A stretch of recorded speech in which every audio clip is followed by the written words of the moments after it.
steps to the mic with a boom, ping, ping. Wisdom sharper than a beast's fierce sting.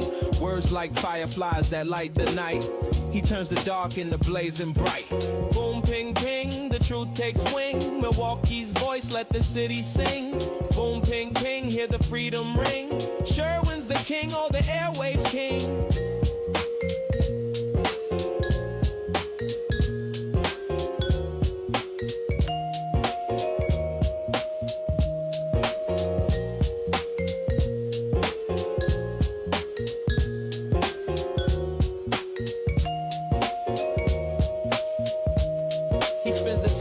Shake the ground, unveils the truth where lies abound. Politics, justice, social streams. He molds the chaos into dreams. No silence here, just the sound of change. Boom, ping, ping, rearrange. Boom, ping, ping, the truth takes wing. Milwaukee's voice, let the city sing. Boom, ping, ping, hear the freedom ring. Sherwin's the king, or the airwaves king. Through the static, through the noise, he amplifies the people's voice. Boom, ping, ping, like a heartbeat's call. He's got the wisdom to break down walls. Yeah.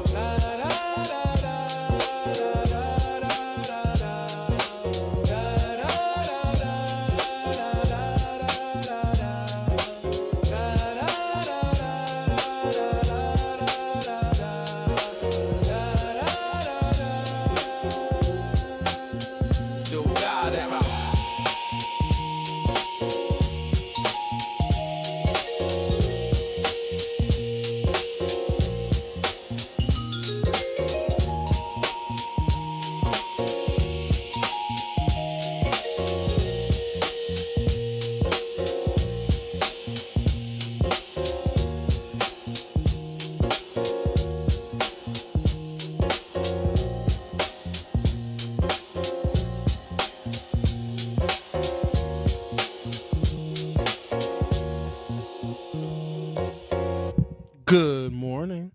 Welcome to the program. You've made it to Friday, August 28th, 2026. We covered a lot of ground this week. A lot of topics. They seem to be hovering around a couple of major themes, though, because these themes that we were discussing with great frequency, not just on this program, but really programs across the 1017 The Truth lineup, were just so rich that they made the discussion list pretty much all week. And it was a discussion of hip-hop music, the culture of hip-hop, how in a segregated city do we successfully bring people together. You know, there's a lot of establishments that are owned by non-black individuals. So if we want to go out and spend our entertainment discretionary income, or if you are a performer or a DJ, a lot of times your choices are limited racially. So a lot of us, black people, gravitate to different parts of the city.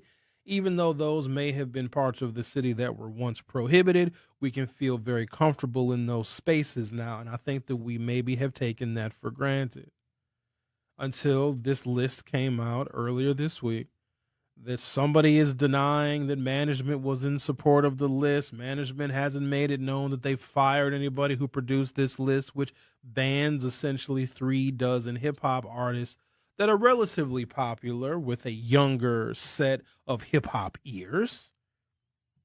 And then it says that that same list that made all the controversy, no Milwaukee artists. And of all of that was said and discussed, it was the Milwaukee artist that really got upset. In fact, there was a brief interview, or maybe the interview was long, but I know the clip that we played on my program yesterday, which is rare for us. I don't really play a lot of video clips on this program, but I found that clip to be important. And again, it was on the topic that we have been discussing with great frequency this week, because Milwaukee is a city in which there are many cultures, but still some are not, let's say, appreciated like others are. But also there needs to be a reminder, and that is what happened this week with that list that the Garage came out with.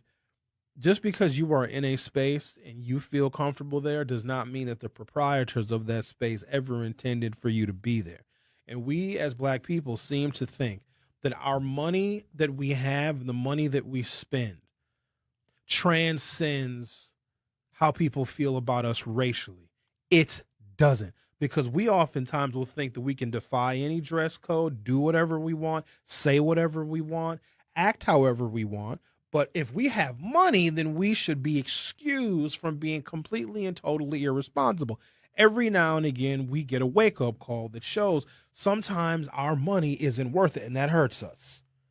Because there's one thing that black people can do, and one thing that we know very, very well. We can't really change how people think of us as a culture and as a race, but we sure enough can make sure we have money in our pockets to at least psychologically for us, put ourselves on even keel with those who probably hate our guts. Here's the thing, even if we have money and we spend money in their establishments, they still hate our guts. So all of this stuff was discussed today, or this week rather, on our various programs. But I also saw that we were talking about hip hop in a very negative light, and I don't want to do that. It received some negative attention this week, and local media ran with it. So as I was mentioning very briefly a moment ago, we played a video clip of a local rapper. His name is Ishtar, and he was interviewed by CBS 58, our CBS affiliate here in Milwaukee, and they put this interview on the website, and they want a response from him as someone who was known on the local rap scene and someone who frequented the Hi-Hat, which is the establishment in question that came up with that list of banned hip-hop artists. But at the bottom of the list, it said in bold letters, no Milwaukee rap.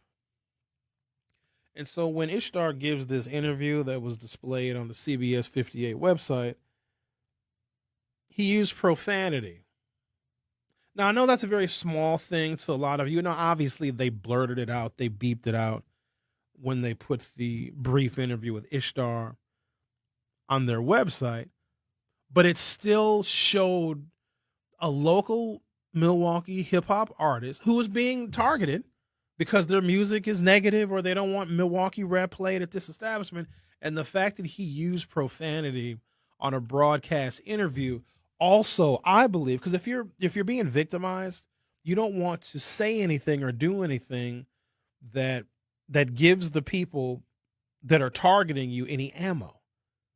But then he chimed in on the YouTube chat yesterday. He got very mad at me, and I wasn't going to argue with him because I'm not going to argue with someone who got upset that white people don't want to play his music, because I don't want to argue with someone who doesn't have anything to lose. And in my opinion, if you're mad that white people are not playing your music, then you don't really have anything to lose. So I didn't want to go back and forth with the guy, but they told him prior to the interview, oh, no, you can use profanity. You can cuss. No, absolutely. Go ahead. Because I think that CBS 58 was also complicit in wanting to show hip-hop and hip-hop artists in a negative light. I know it's a very small thing for you all, but if someone is unfamiliar with this situation and they see a brief interview with a Milwaukee artist who's very angry and is the victim here because their music has essentially been ostracized from a playlist of an establishment that has been playing hip-hop for as far back as I can remember. But then if you're using profanity, it makes you look less favorable and hurts the case you're trying to plead. I said all that to say this. They're making hip-hop look like it's something negative. Now, obviously, there's negative aspects of it. There's parts of our culture that are, quite honestly, that are brutal, that are very misogynistic, that are exceptionally homophobic. You name it, hip-hop will tell the story at some point with some artists of all of the things that we don't like about our society. But that is also what we should appreciate about the genre. It tells you precisely the stream of consciousness of the artist. And for the people that live in communities and neighborhoods that are otherwise deemed less than credible, when you hear that less than credibility in the music, it actually adds a little bit of credibility to some of the stories that otherwise would go untold. I'm a fan of the genre. The genre was born roughly right about the same time I was. Hip-hop is probably 52 years old. I am 51. I grew up with it. I've seen the many eras of it. I've seen its evolution. I've seen it reach the charts. I've seen hip-hop cross over. I've seen as many white kids and Latin kids and Asian kids dance to hip-hop or know the lyrics, even with the N-word. They even know the N-word lyrics. Probably should have a discussion about that, white people, because we know that you love Tupac very much. In fact, Run the Heels, of the 30th anniversary of his death. But when the N-word part comes up in a Tupac song, can we just go ahead and just silence ourselves? Can we beep that out? But it is a genre that has become damn near universal. And the clothing brands and the advertising and the endorsements, if your brand, much to the chagrin sometimes of the designer, of the curator of the brand, if your brand makes it into a hip-hop song, you are going to sell out. We create billionaires with this incredible genre. Probably about, it varies. I'd say about a third of the music that I play on my program is hip-hop. Another third is probably some form of the rhythm and the blues, better known as R&B. And then another third is just weird. I play weird stuff. I might play some Van Halen or Dire Straits. I might play the Moody Blues. I might play some Jimi Hendrix. I might play Jim Morrison and the Doors. But it is a genre that I love very much, and I don't want it to be portrayed in a negative light because this particular bar on Brady Street has made a choice to omit these artists. Well, there's a story that appears today. It seems that CBS 58 is trying to redeem themselves because I don't like how they set Ishtar up for that interview by telling him he could be profane in a story that already seeks to put a negative light on hip-hop. And I hear some of you all as well. Some of you all think that the only hip-hop that should exist or the only hip-hop that should be played is what was being played back in our day, back in the formative years when hip-hop was a baby. I think as time went on, hip-hop got more honest because those artists from our day in the early 1980s, almost like not cartoonish, but just really simple themes about, let's have a good time and let's party. And I think at the time we needed upbeat, optimistic music because the 1980s, the early 1980s for the black community were abysmal. Deindustrialization, crack was on its way, Reagan was president, inflation was high, the economy was dreadful, black male unemployment was through the roof. Don't push me, I'm close to the edge. I'm trying not to lose my head. All of that made a lot of sense, but then you had the era of really fun music. I watched a documentary on the Fat Boys last night. You guys remember the Fat Boys? There was 3 people in the Fat Boys. They were all fat. One was fatter than the others, but they were all fat. 2 of them were actually dead. Sad. But it was a less than honest genre at the time because there were real struggles going on. Now, of course, those struggles became more prominent, more evident, and it made its way into the music. Hip hop has often told the story of where a certain segment of the black community always is. And for that, it's important. And there are some people that dismiss it as a genre. They say it's not creative because they sample a lot of music. I'm going to tell you what sampling has done for those artists that you otherwise would never have heard of. I'm talking about geniuses. I'm talking about musical maestros that may not have gotten played on radio because of the race of the producer or the composer. Hip hop brings all of that to life and has made some of those artists that produce some of those musics and some of the beats and some of those samples that's used in hip hop has made those unknown artists rich. And sometimes their estates have gotten rich because of our genre. And I'm very, very proud of that. So it's a very multifaceted, very, very complicated subject, but it also is one worthy of close examination because hip hop is our art form and a language that's not even native to us. We were forced to learn English to communicate with our oppressor, and we took that forced language and made it ours and created an art form that I would dare say is beautiful. That being said, there's a positive story about Milwaukee hip hop that appears via CBS58.com, and I want to share it with you. There's going to be a hip hop concert coming up very, very soon. It's going to be held at a very unlikely place, but it's a place that also needs necessary attention from a younger cohort of Milwaukeeans who do pay attention to and listen to and fan out for Milwaukee hip hop. The Concert's going to be at the Milwaukee Public Library. I'm going to give you some details on that when I come back. Oh, and also, please be warned. Who am I if I'm not a warning system for all of you? They're out. They're here. The Jehovah's. Did you see any Jehovah's this morning? Well, you get here very early, Xavier, but man, they're in throngs. There's gaggles of them. There's packs of Jehovah's. The Milwaukee's under a takeover. They're all over the place. But no, they're not a violent sort. They're not. But if they confuse you for a door, expect to get pounded on. Got to take a break, come back, talk about a very positive story. Thank you.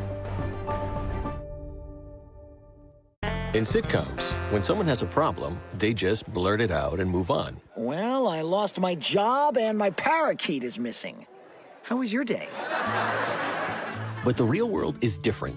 Managing life's challenges can be overwhelming. So, what do? We get support.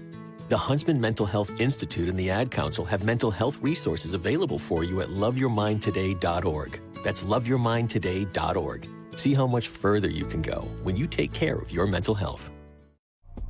You are listening to The Truth with Sherwin Hughes on 1017 The Truth, The Truth app, and 1017thetruth.com. Hey, be outside with it, feeling like I'm 03. Being tender by the trying to expose you, not P. Trying to make hits and do skits, they ain't me. Man, it's 2022. 414 Big Frank. In fact, he is ending his national tour tomorrow night at the Rave. He's on a big national tour. I had to turn that down because I didn't. It says it's clean, but you never know. Sometimes they'll sneak a couple in on you. Had to make sure that was a clean version because I know that the ears of the people that are listening are very sensitive. From CBS58.com.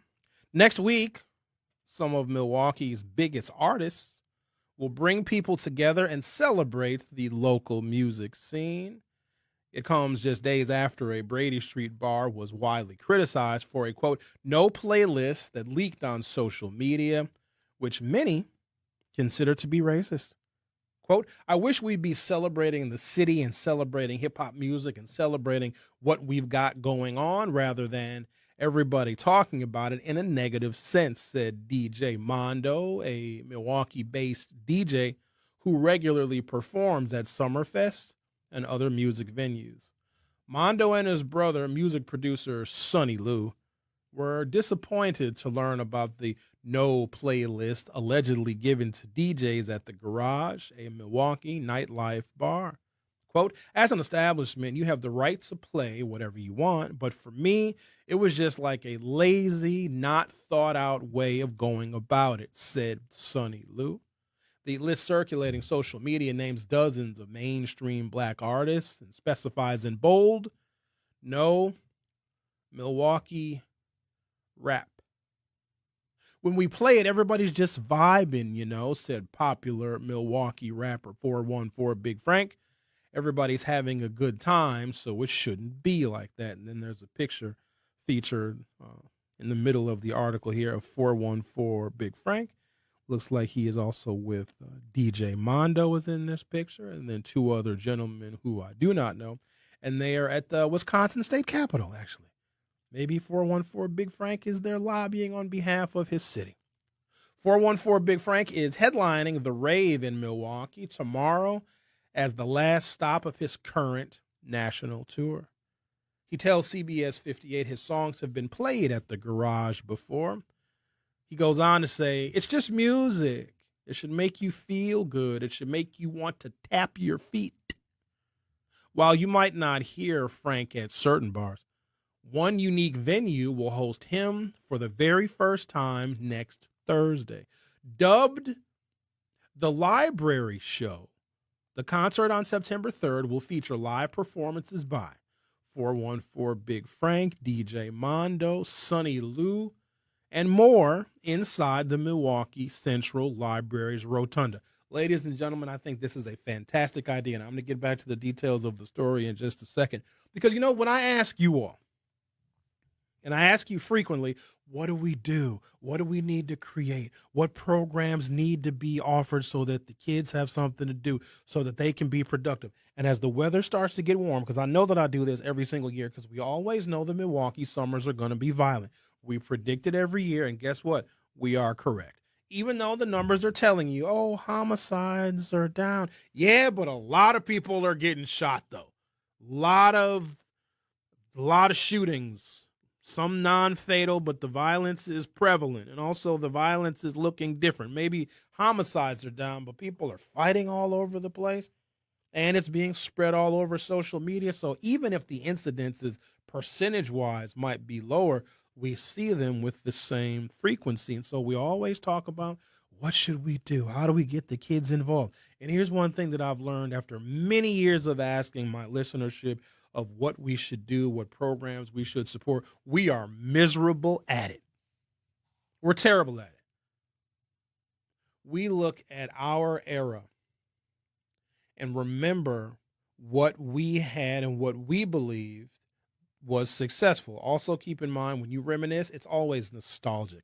It was a bunch of crap going on too back in our day. Now, the difference is it wasn't all recorded and put on social media. But we look at whether it be sports, y'all just love basketball leagues for some reason. What's another one that comes up all the time? Oh, roller skating. Nobody roller skates. But if you ask somebody over the age of 50, well, what should we do? We should make a bunch of nonprofits and put a bunch of skating rinks in them. Nobody wants to roller skate. You don't even roller skate anymore. But the things that we come up with are relics of the past, and you wonder why the youth are not responding. Something that we never would have thought of if these kids are responding to hip-hop and if they look up to local Milwaukee hip-hop artists, because when you parse it down to its elements, hip-hop music, when done properly, is linguistic. It's grammar.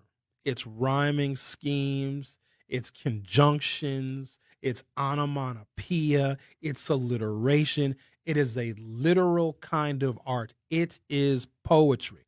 Poetry, literature, reading.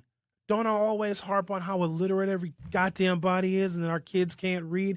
And if we can better connect what the kids are responding to, which obviously defies our understanding as old people, and if it's hip-hop music and you're having a concert in the public library, which I believe is probably underutilized, I think this is a match made in heaven, and kudos to the people that came up with it. Now, I can hear some of you saying, oh, Sherwin, that's a stupid idea. You're supposed to say it's a stupid idea because the ideas that you all have come up with, myself included, have also been stupid. So if the people that come up with a stupid ideas hear an idea and then think that that idea is stupid, then maybe that actually is the right idea in the first place. I did a little digging because that's what I do. I do research with a shovel. I swear I dig in deep. When I found out how much money we spend every single year on the Milwaukee Public Library, all of their branches and all of the services that they offer, I immediately realized that they are dramatically underutilized. Dramatically. And they're giving away free library cards too for the people that go to the Milwaukee concert next week, Thursday at the Milwaukee Public Library. So you can get a library card if you don't have one. I'll admit I haven't had a library card in probably 30 years, but hell, I got the internet. Every damn book that's ever written is on the internet.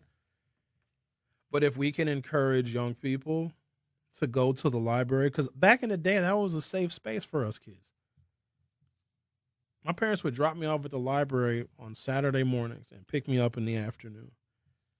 And I didn't mind. I mean, did I read a lot of books when I was there? We actually hung out at the damn library. Now, that's some nerdy stuff, but guess what? We weren't shooting dope. We weren't breaking into houses and cars. We were at the library. The worst thing that we did at the library is maybe made a little too much noise. But it was a very social thing for us. In fact, it was very central to the community that I grew up in. As weird as that may sound, I don't even know what's central to communities anymore. It certainly ain't church. Not the library. Well, maybe it could be. Quote, the library show. The concert will be on September 3rd and will feature live performances by 414 Big Frank, DJ Mondo, Sonny Lou, and more. inside the Milwaukee Central Library's rotunda. It's a message of solidarity, it's a message of positivity, and it's at the same time educational and promotion of literacy is making it all fun, said DJ Mondo. The Milwaukee Public Library has been planning the event alongside local label Run Along Forever and music event brand On What. They've been planning it for an entire year. And September is National Library Card Sign Up Month. Quote, I think the biggest thing is no matter what walk of life you come from, no matter what music you listen to, you're always welcome at the Milwaukee Public Library, said Joey McMahon, Milwaukee Public Library's research and policy coordinator. Every so often when the city of Milwaukee's got to face these austere measures and they have to shutter things and reduce budgets, I weep a little bit when we have to close the library because that is a lost opportunity in a city where far too many people are functionally illiterate. That also signifies something about that community, about that city, that you have to prioritize things and you have to close libraries, which should be a central clearinghouse for information and for public meetings, etc. It's very, very sad. I'm very happy to see that all of these fragments and elements that we have just kind of floating around in isolation in our city, we have the youth and youth culture, you have hip-hop music, whether it be positive or negative, and you have libraries that are sometimes just hanging on from year to year because they're always on the chopping block when it comes to budget cuts. But to combine these forces and maybe, just maybe, we make a small dent in what I will call an illiteracy crisis. I'll just give you one of many examples. The reason why voter turnout is so low, it's not just because people don't like the candidates or, I don't like the Democrats or the Republicans or, they're not going to do anything for me. I've come to find out over the years that people that can't read will say those things as an excuse because they can't read the ballot. Because we're not going to challenge anybody that says, the Democrats are corrupt and the Republicans are corrupt. Like if somebody says that, I'm like, you're correct. Now, I also take offense when people don't vote, but if someone has that stance, because folks that don't vote because they can't read the ballot will be very well rehearsed on how bad the Democrats and the Republicans are, right? You can say, Obama didn't do anything and Kamala Harris sucked and Joe Biden was sleepy and Donald Trump is starting wars and ripping off the American people. I'm like, okay, fair enough. But a lot of times people hide behind the fact that they're not literate. So I think this is a fantastic idea. I think it brings together local Milwaukee artists. I think it will hopefully promote the Milwaukee Public Library. We spend $33 million every single year on the Milwaukee Public Library system. That's a shocking amount of money. And the reason why I think that's such a shocking amount of money, because I can't tell you the last time I went to a Milwaukee Public Library for anything. It certainly wasn't for a book. It was probably because there was a meeting there, or maybe it was an early voting site. That was likely. So think about that. We're spending $33 million on a series of buildings and the services that they offer. And I'd be willing to bet the majority of you listening to me right now have probably not been to a library in the last 12 months, in the last 5 years even. And we're spending a lot of money on these libraries, but to get the youth back in the doors of what I consider safe spaces for them and places of information and research and intellect. You can go get on the computers there. They have different little programs that they host at the library, and then bringing the Milwaukee hip-hop element to it. I think it's a fantastic idea and certainly one that we never came up with. I'm going to take a break. I'm going to come back. I want to give you guys a little perspective and name a few other much more common, much more utilized city of Milwaukee services that we are way more familiar with, like almost intimately, that spend just as much money as the library. So I want to put this in a perspective. We spend a lot of money on the library, lots. And I think it's time that it gets better utilized. You're listening to The Truth with Sherwin Hughes. Make sure you find us on the YouTube. Oh, also, got a YouTube poll going on. We're not going to get to that topic. Not for a little bit. We'll get to it fairly soon.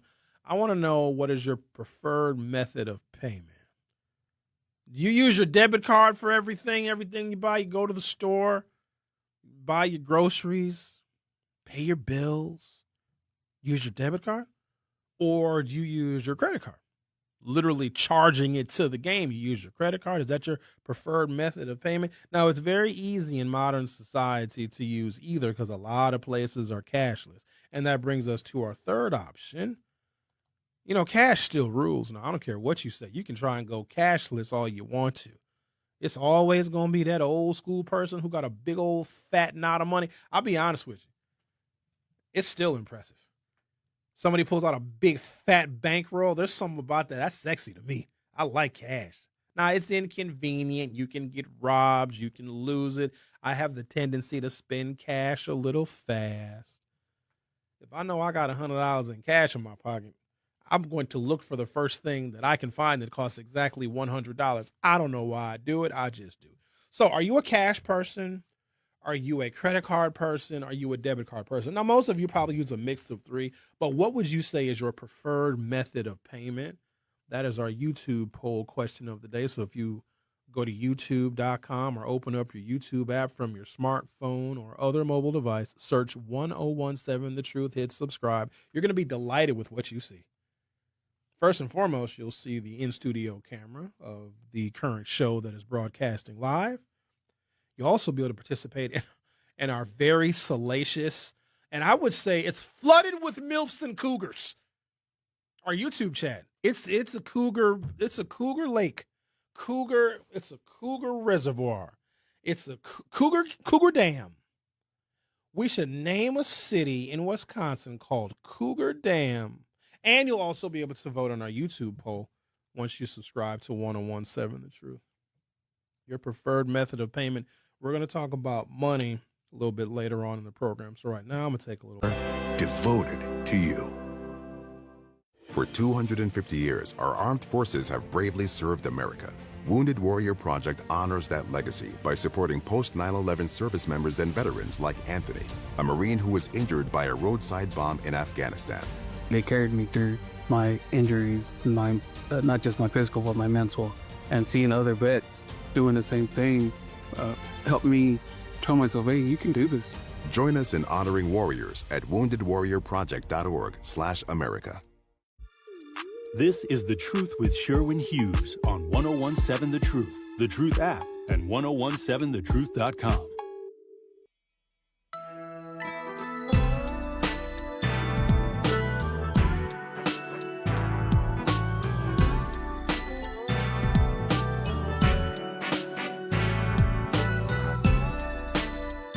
It's a beautiful, fun thing that's like the exact opposite of what other folks decided to do, talking about this local Milwaukee hip-hop show concert that's going to be held at the Milwaukee Public Library, bringing together local artists and city of Milwaukee residents, hopefully youth, that might have an opportunity to rediscover the Milwaukee Public Library.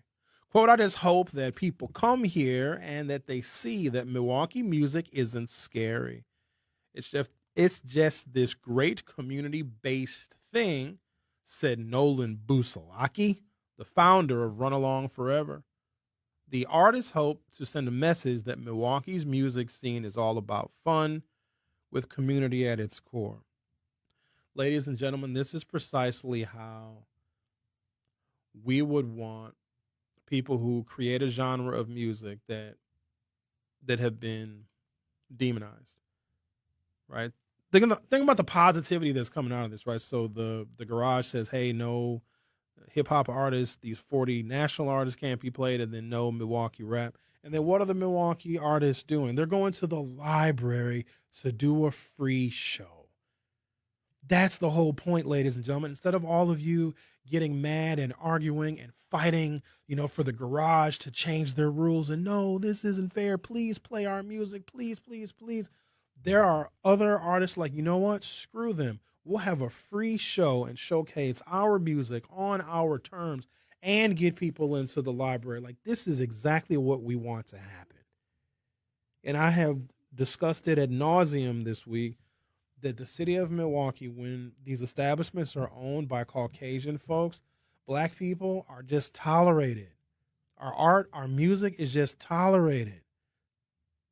And at any point in time, that tolerance can run out, and we got to get this out of our heads that if we're spending money, that they should allow us. They have an obligation to us. No, it doesn't. I don't know what y'all think money is, but it's not the equalizer that you think. Some of us believe that if we become extremely successful and as we work so hard, that we can overcome racism and prejudice and the generalizations and the stereotypes. Do you know what you are to some of those people? And I hate to break it to you. Like, they keep telling us that this is how they think about us, but we don't believe it. We think, well, I just need more money. If I have more money, then they're going to see me as equal to them. No, you know what you're going to be? You're going to be a nigger with money. That's exactly what you are. Not better, not more accepted, not more like them. They're still not inviting you to their barbecues. Still. And so if they are saying, and I know it's very upsetting for folks because it's hard to find a good place that you like to go to where you can feel comfortable. Maybe you've met a bunch of friends there. It's a whole vibe. And then you come to find out that they never wanted you there in the first place, or they take chicken wings off of the menu. Y'all, when somebody shows you who they are, please believe them. It's the best advice I could ever give any human being. Even when we're dealing with like people, like in a relationship, somebody will say something or do something that is wholly disrespectful, something that you should not ever accept. They're telling you who the hell they are. Hell, if you don't text me back, we ain't talking no more. That's how I keep it. If I text you, the clock is ticking because you are showing me that maybe you're just too busy. You have other things going on. And if you don't prioritize responding to me, I'm not even going to be mad at you, but I will go to a place where I can be a priority. Like right here on 101.7 The Truth. They prioritize me here. I'm prioritized so much. I get emails at 6 o'clock in the morning, 6 o'clock in the afternoon, Sundays. I got an email, I don't know, maybe last night. And then I got an email this morning in response to the email last night. Let me be clear. I did not read the email last night. And then somebody had sent me a text message and said, "Oh, Sherwin, I'm so sorry about the information that was communicated in that email last night. I sent another email to clarify. We're going to do some things starting on this date and that date." And I sent a message back to the person. I didn't read none of the damn emails anyway, so you ain't got to apologize to me. I get a lot of emails. But go where you're prioritized. I can't exactly name any off the top of my head, but I'm sure there's a lot of businesses that absolutely would like the black dollar or want black people and want black customers. I'm sure there's probably a Latino, Hispanic, Asian business, not just wanting our money, but welcoming who we are as people. I would say black-owned businesses, but we don't really support black-owned businesses. Can we have that conversation, or y'all not ready for that? I think it's a cute thing to say. I'm not going to support a business just because it's black-owned. I'm going to support a business because I like it. They got to be nice to me, too, though. Service goes a long way. If it's a restaurant, I mean, obviously I want the food to be good. But if the food is so-so, but they make me feel comfortable and the service is consistent, then I'll go back to the restaurant. I don't care who owns it. "Hi, Sherwin. Welcome back. We missed you. Here, I got your favorite table for you." I like that. If it's black-owned and it does that, fantastic. If it's owned by small Korean people, if it's owned by Jehovah's Witnesses, do Jehovah's own restaurants? Please forgive me. I'm learning, everybody. I'm not perfect, which you clearly all know. But I keep getting them confused with Mormons. They're not the same. If you look at how they're dressed, come downtown today. They're in gaggles. They're roaming. They're like platoons. They're roaming battalions of Jehovah's. Should I try to get some interviews this weekend? Oh, God, please do. I would love that if you got you a Jehovah. I'll try to get a couple. So I'm coming in this morning, and the Jehovah's get up early because I get here at 7 a.m. And I saw throngs, and I saw gaggles of them, roving battalions of Jehovah's. Some of the women are exceptionally attractive. Like, I was like, no way. You're a Jehovah? Huh. I didn't know that they made them like that. I seen some thick Jehovah's. They drink alcohol? Good question. We'll probably know shortly because the bar here at the 3rd Street Market Hall opens up at 11. Yeah, I'll see if a few of them want to get a couple drinks this weekend.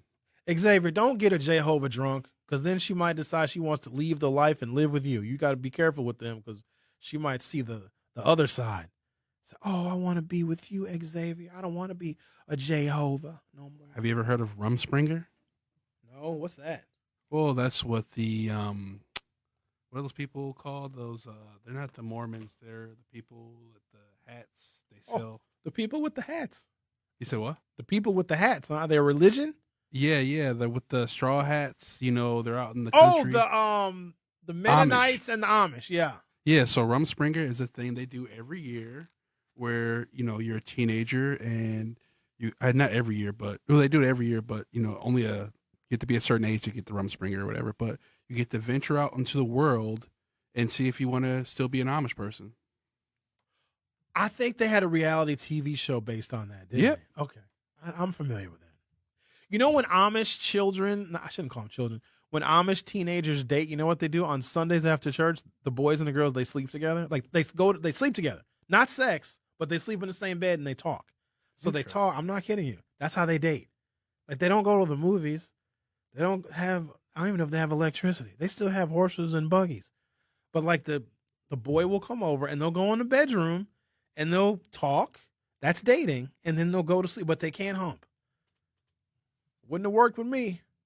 Yeah, I'm sure some of them do hump. I bet you they do.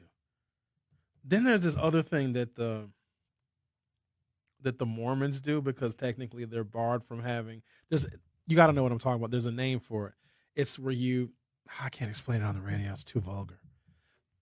Where they have other people shake the bed. You know what I'm talking about? No, but I'm nodding my head. And Damn it. Some of y'all got it. So I can't. It's like a cheat code for having sex. Where they do it through the sheet. No, there's insertion, but the man and the woman, they don't move. Okay. So there's no motion, but then there's other people in the room that shake the mattress on their behalf to simulate the motion of the man and the woman. So technically they're copulating, but they're not in motion. They have other people shake the bed. I'm not kidding you. It's a real thing. We got to take a break because this show can't drift this early. I still have other topics. I got to talk about money and cash. And I want to talk about why you're getting so many spam calls lately. I don't know if you guys are seeing an uptick in the spam calls. They're farming our telephone numbers. Some days I answer them just because I'm bored. I was like, fine, Ramesh Kapoor, I'll talk to you. Oh, yeah, that's some of my favorite things I do. I like to answer the phone with the Indian person, and I can't say it on the air. No, you can't. You had that look on your face where something racist was about to come out. I know what that look looks like. Right when something racist on the tip of your tongue, because I know I make that look myself. Let's take a break, come back. The Truth with Sherwin Hughes will be back shortly. The Truth with Sherwin Hughes returns after this on 1017 The Truth app, and 1017thetruth.com. Milwaukee Public School families, the first day of school is Tuesday, September 1st, and there's still time to enroll. MPS offers programs to fit every learner, including bilingual, Montessori, special education, and more. All MPS students receive free breakfast and lunch. Enroll today at milwaukeepublicschools.org/enrollment. Or visit MPS Student Services at 5225 West Vliet Street, Monday through Friday from 8 a.m. to 4 p.m. Thank you for choosing MPS. Are you looking for a place to shop that offers a fair market price? You need to visit. Live show, totally free, on September 3rd at 6:30 p.m. There will also be food trucks on site. Got to have a food truck. Didn't really have a lot of food trucks back in the day. Now, fast food ain't fast enough. Now we need food on wheels. There will be food trucks on site along with library card sign-up stations. Special edition Run-Along Forever library cards will also be available. The first 50 attendees to sign up or renew their library card will get a free line-up T-shirt. I think this is a wonderful idea, one that we never came up with. We're local hip-hop artists who have essentially been banned from a particular bar, a venue on Brady Street. They're saying, well, screw it. We're going to collaborate with the Milwaukee Public Library and do a free show here, all are welcome. We're going to give away library cards and hopefully get people into the library, especially young people that otherwise would have no reason to go. I think this is a genius idea. It took something negative like banning these hip-hop artists and then turning it into something positive where they now are going to provide a free show. And if you are unfamiliar with Milwaukee rap, or maybe you think it's probably terrible and vulgar, here's an opportunity for you to go and check it out and get a library card. And if you're one of the first 50 people, you get a free T-shirt. People love free T-shirts. People will take a free T-shirt that says anything on it as long as it's free. So I'm very glad that this is taking place at the Milwaukee Public Library, and I'm also glad that the city of Milwaukee places a very, very high priority on libraries. Now, we've had a number of them that have closed over the years because they certainly were underutilized, but we have to find new ways to keep these libraries open. You know what else is a really good use of the library? They get people to go in them that otherwise wouldn't, using them as early voting sites. Now, it doesn't guarantee that someone's going to go back to the library and check out a book or get any reference materials, but just getting people in the door a lot of times is half the battle. So I think that's another great utilization of the space that we spend a lot of money on in the city of Milwaukee. It is a very large budget allocation. Milwaukee Public Library is not a tiny line item, so I've got an article here that outlines exactly how much money the city of Milwaukee spends on a variety of services. This is why your taxes are so much. Oh, and, of course, MPS. In the city of Milwaukee's 2026 adopted operating budget, the library received $33,650,000. That puts it in the same general financial neighborhood as several highly visible city functions. So I'm going to give you the names and the details of other city departments that the city of Milwaukee itself and the Common Council and the mayor prioritize just as much as the library. 911 emergency communications is funded at $27.17 million. The library actually gets $6 million more than 911.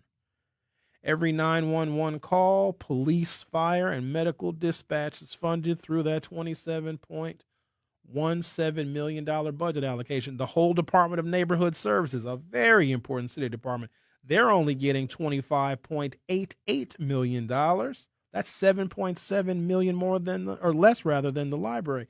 That's all the building inspections, all of the code enforcement of all of the buildings, and investigating and condemning nuisance properties. The library gets a higher funding allocation than that. The library in the city of Milwaukee gets a higher funding allocation than the city of Milwaukee Health Department.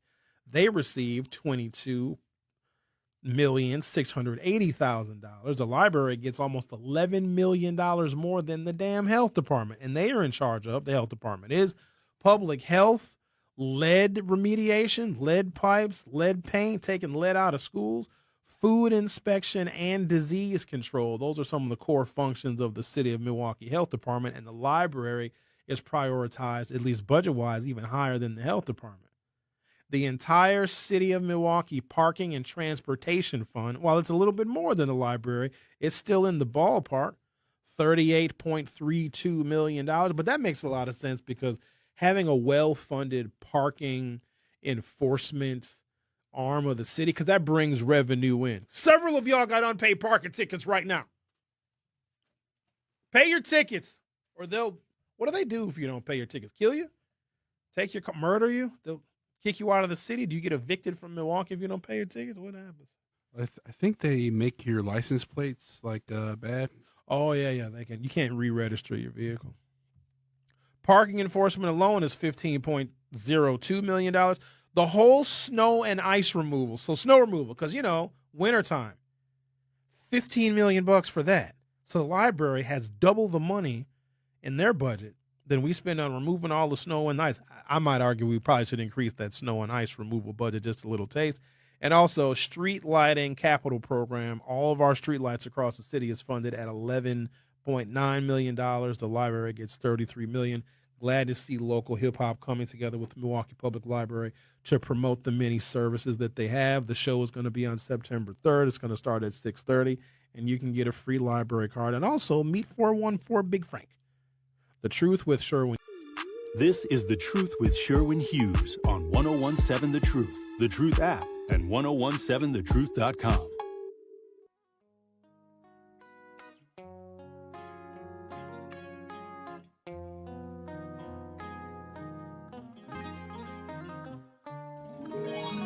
I don't wish you no bad luck, baby. Don't wish you no strain. I only wanted to expose your life to the finer things. I offer you my company, girl. You don't need no sympathy, you just need someone who gives whatever you want. Welcome to Hour 2 of The Truth with Sherwin Hughes. This is one of those songs where you had to be there. You had to be around in the time and in the era when this would come on Hot 102. You had to be around. I feel bad for those of you that weren't. Let's read some of these YouTube comments if I dare. Mark says, cool sunglasses. Are those Ray-Bans? Why, yes, they are, Mark. Appreciate you being able to have good taste and understand what good sunglasses actually look like. Aaron says good morning to the black people. Well, that's racist of you. What about all the others? Aaron says Scarface the movie did more than Scarface the rapper to me. And you want to blame rap for all the things that happened to me, says Aaron. I don't know. I think it's a thin line. We look at the lyrics in some hip-hop songs, and some people take it as purely entertainment. Some people take it as a set of instructions, and I guess it depends on your foundation. There are some people that have been told and have been instructed, hey, this music is not real. Like a lot of these rappers that talk about selling dope and trapping, they live in the Hollywood Hills, and all their kids went to private school. It's entertainment. It's not. They don't. Well, some of them, though, get murdered. So there's that. That makes you credible, though. I mean, it shortens your life, but like he rapped about guns and stuff. He was faking. No, he actually got murdered. Oh, wow. He really meant it. Good for him. The little Dirk trial that's going on right now. I'm not following it. Did he murder somebody? Oh, yeah. It's pretty bad. He has people on, I mean, his like, quote unquote homie is on stand just snitching on him, saying he like hired him to do all these killings and all that stuff. It's pretty crazy. Oh, that's too bad. Well, good luck to him. Wonder if he gets convicted and Lindsey Clancy gets let off. You know that broad had a nanny? Yeah. How stressed out could you possibly be? I'm so sick of it. Whatever. I don't want to talk about it because I'll get angry. And then y'all are going to accuse me of being anti-woman, which is crazy because she murdered her kids. But if I talked about a man that murdered his kids, I could bash him left, right, 6 ways from Sunday, and y'all would just be like, yeah, that's a terrible man. But even if a woman murders her children, you still have to be nice. Don't. She allegedly murdered her kids. So I'm going to avoid that topic altogether. And the other thing, though, is if there was a man, let's say a man was real stressed out because of, his wife stressing him out and work is stressing him out. He's got money problems, got a bunch of issues. And then he kills his 3 kids because, he was suffering from depression too, maybe a very severe form of depression.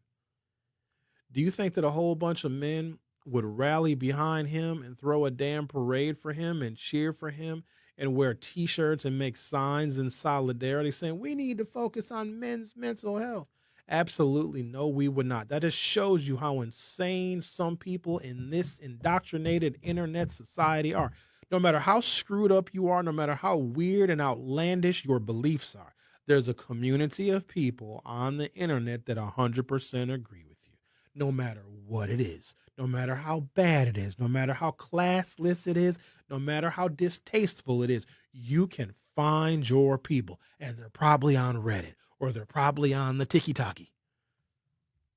And then they normalize this stuff. Like, oh, she needed help, so she murdered her children so that she could get the help she needed. I hope they give her some help, all right? A lifetime's worth of help with a big ass inmate, a hairy, maybe transgender inmate. I don't know. Maybe. That's insane to me. Like, where's the justice for the children? Screw them kids. I think, you know what it is? I think people don't really like their kids. I don't think they do.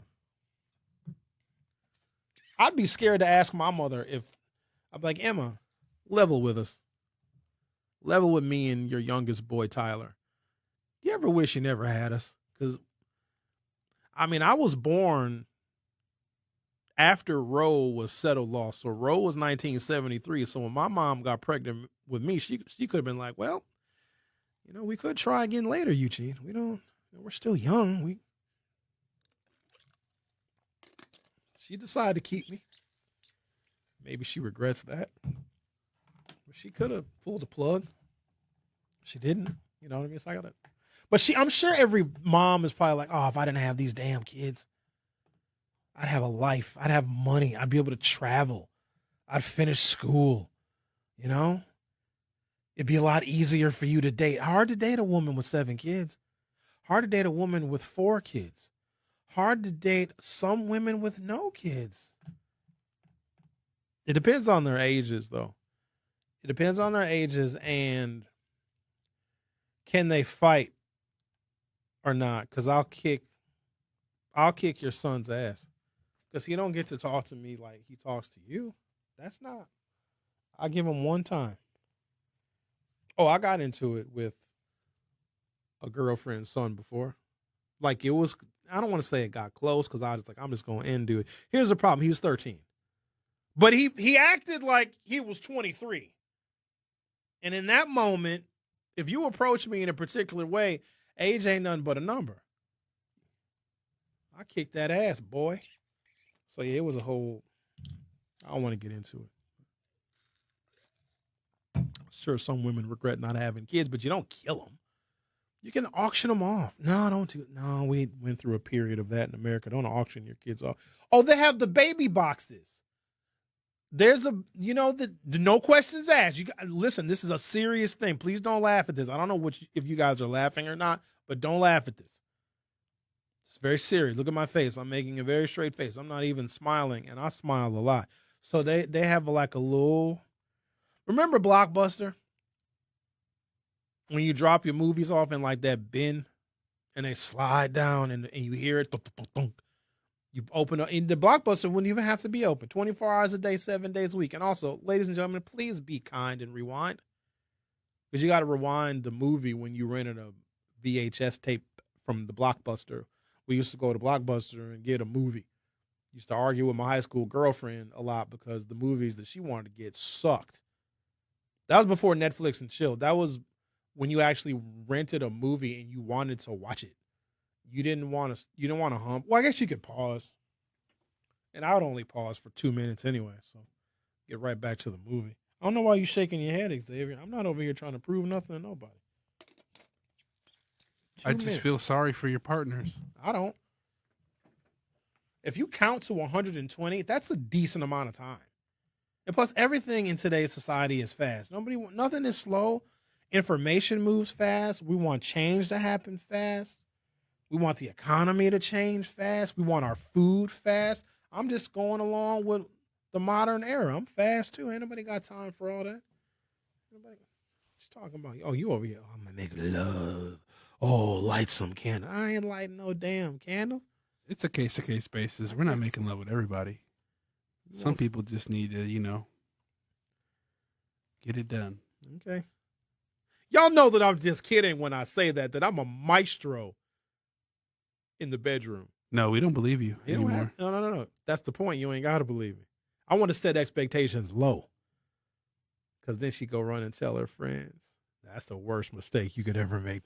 Don't tell your friends. Don't do that now. I'm a maestro. You know what? I'm like a Picasso. Because trust me when I tell you. I know how to paint in the abstract. You know what I mean?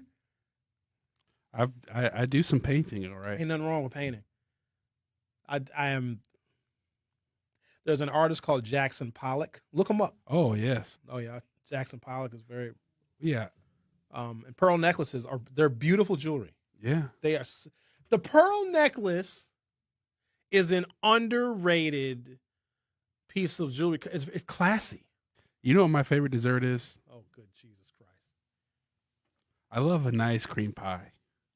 It tastes, it's nice and warm. Get it right out the oven. Stop it! Get it right out the oven. Hey! What time is it? Why would you do that? It's a delicious treat. I don't even have it. You know what? It's 10 o'clock in the morning, bro. Like, you can't talk about dessert before lunch is served. You can't. It's still breakfast time. You can't. You don't have dessert before breakfast? Hang on, man. No, I don't know. Like cinnamon rolls? I gotta take a commercial break. Hey, everybody, Jesus Christ. Go to the YouTube and vote in the poll. I'm trying to see something. We're going to talk about cash. You guys have cash? Do you use cash still? Some people do. I think the next consumer revolt, and we need one, because everybody's concerned about privacy and being tracked. We don't like the flock cameras. We don't like how you can say something, and next thing you know, you're seeing ads on your phone and in your social media feed. If you're talking about going on a trip, let's say, you might see travel agent advertisements and flights from different airlines. Our phones are listening to us, and we're very nervous about being tracked, and there's cameras everywhere. So here's what I'm thinking. The next revolt, a quiet revolution that Americans can partake in, stop using electronic forms of payment because they create a record that is attributed to you. You can use you go to the grocery store, and if you have like a Savers card, or you can enter your phone number. So now your purchases and that electronic method of payment, maybe it's a credit card, maybe it's a debit card, is also linked to your phone number. And from that, and maybe there's a convenience because you can get coupons in the mail. I just got something in the mail from the Majors. $25 off, $100 spent at the Majors. Now, I use my Savers card at the Majors. They've got my phone number, but also there is a record of everything that I am buying. There's a whole profile of me as a consumer, and that information can get sold to third parties. Cash is anonymous, ladies and gentlemen. If you pay for everything in cash, now some things, it doesn't matter whether you pay in cash for them or not, like your mortgage, because we know all the details about who the mortgage holder is. But other transactions, if you make them in cash, you are not creating a financial record that can be attributed to you. So we're going to talk about cash and a cashless society. Be forewarned, if you ever come to the 3rd Street Market Hall, and if you haven't been, I suggest you check it out. It's changing all of the time. New restaurants are coming and going. This is a cashless establishment. None of the vendors here, none of the merchants here take cash. How do I know? I have tried. I've even offered more cash than the product actually costs, and they still will not take it. There's a reason why so many places and spaces are going cashless, and if I'm not mistaken, now it's been a while since I've been there, American Family Field, I think they're totally cashless too, which is a huge inconvenience, but we're going to get into the details of that. But first, please vote in our YouTube poll. Go to youtube.com or open up your YouTube app from your smartphone or other mobile device. Search 1017 The Truth. Hit subscribe, and you'll be able to vote in our YouTube, which I can't see for some reason. Why can't I see it, Xavier? We'll worry about that on the other side. The Truth with Sherwin Hughes on a special Friday edition, where Xavier says his favorite dessert is a cream pie in the morning. We'll both be right back. The Truth with Sherwin Hughes returns after this on 1017 The Truth app, and 1017thetruth.com. Every child deserves access to an exceptional education and the opportunity to dream big. On Thursday, October 1st, come together with Milwaukee College Prep at Venue 3 at 3rd Street Market Hall for the annual Take a Stand fundraiser. Your support helps more than 2,000 Milwaukee scholars learn, grow, and build brighter futures through access to a high-quality education. Enjoy food, drinks, and inspiring events while making a meaningful difference for Milwaukee's children. Get your tickets or make a donation today at 2026takeastand.givesmart.com.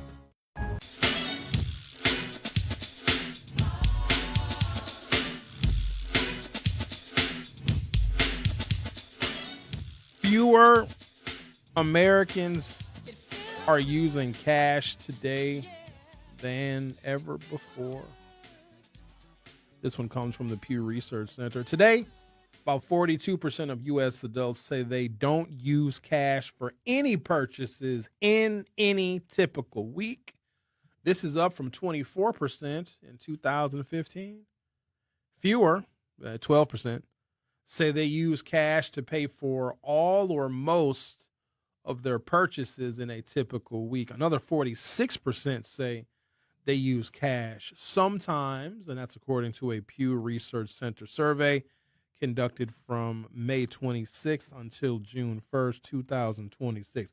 So then there's the people that use cash everything all the time, no matter what. And if the service or the merchant or the creditor doesn't take cash, then these people have to find somebody else to make the transaction for them. You got to be careful of those folks because they're probably unbanked. There are some people, there's still a third of African Americans that don't have a damn bank account. Statistically, we as a race of people in America are the most unbanked because just like y'all don't trust the doctor, y'all don't trust the vaccines, apparently you think the bank is going to run off with your $74.19. Sherwin, I don't trust the banks. They going to steal my money. You don't have any money. That's not the point. I bet you if I went into some of your houses and if I lifted up the mattress, I might find all sorts of stuff underneath the mattress. But there's still probably a lot of folks that hide money underneath the mattress. So for people that don't have a bank account, it's more expensive because if you get a check, because you have to get a check if you don't have a bank account because you can't get direct deposit, the places that you have to go to cash your paycheck are going to charge you, 1 to 3%, while it seems like a menial amount. Add that up, across 24, 26, or 52 pay periods, and you're paying money to get your own money. And so for those of you that don't have a bank account, especially if you're an adult, I would highly encourage you to do so because you could be saving yourself a ton of money in unnecessary fees. And also, I think it's easier to save money and to put money away if you don't physically have it on you all of the time. I don't think that let me see. Have I ever just cashed a paycheck and put all the money in my pocket? If so, I was probably a kid. I don't think I've ever done it. I always put a little bit of money away. Some people get paid. Like we got paid today, Xavier. Did you know that? I know you know. You make big money here. How much money you make here? You make a lot of money. Not enough. Putting up what you got to put up with. You know what I'm real curious about? I wonder what Homer and Bailey make. Why don't you ask them? They wouldn't tell me. Black people don't ever tell that kind of stuff. How much do y'all think radio people make? We're not going to tell you, obviously. But if you all had to guess, I'm just curious as to what you guys think the range is. Not that it matters. Some of y'all probably think we make millions. Higher income Americans continue to be far more likely than those with lower incomes to go cashless. Today, 58% of those households earning $100,000 or more per year say they make none of their purchases with cash. This is higher than the 43% of those households earning $50,000 to $99,999 who say the same. This continues to drop steadily by income to 24% of those making less than $30,000 a year. On the other hand, those in lower income households are more likely than other groups to rely on cash. Only about a quarter of those who make less than $30,000 annually use it for all or almost all purchases. Younger adults stand out for never using cash. About half of adults under the age of 30, at 51%, say they don't use cash for any of their purchases in a typical week. This drops to 46% of those 30 to 49, and further to 37% of those aged 50 to 64. Those 65 and older are the least likely to say that they never use cash. I still maintain that cash is king. It's just not the same. I got a whole bunch of credit cards too. I got credit cards and I got debit cards. I got all that mess. And if I pull out my credit cards and my debit cards and I fan them out, that's not a flex, because people might think, oh, Sherwin, you probably have a lot of credit card debt, which I don't. But if you pull out a big fat wad of greenbacks and you got to hold them together with a rubber band, that'll make anybody horny. There's something about having a big old wad of cash. So it makes you feel good. Every now and again, something may happen. That's the last time I had a big old wad of cash. I sold a car when I sell that Crossfire. 2015. I sold it. I used to drive it was my summer car. That was back when I was crazy fancy with it. I used to have a summer car and a winter car. My summer car was this little red 2-seat convertible little Chrysler Crossfire. You couldn't tell me a goddamn thing when I was in that car. You might see me riding around with your auntie one day, and that same evening I might have your mom in the passenger seat. And then I might be riding around with your sister. Well, don't blame me. I'm a victim of circumstance.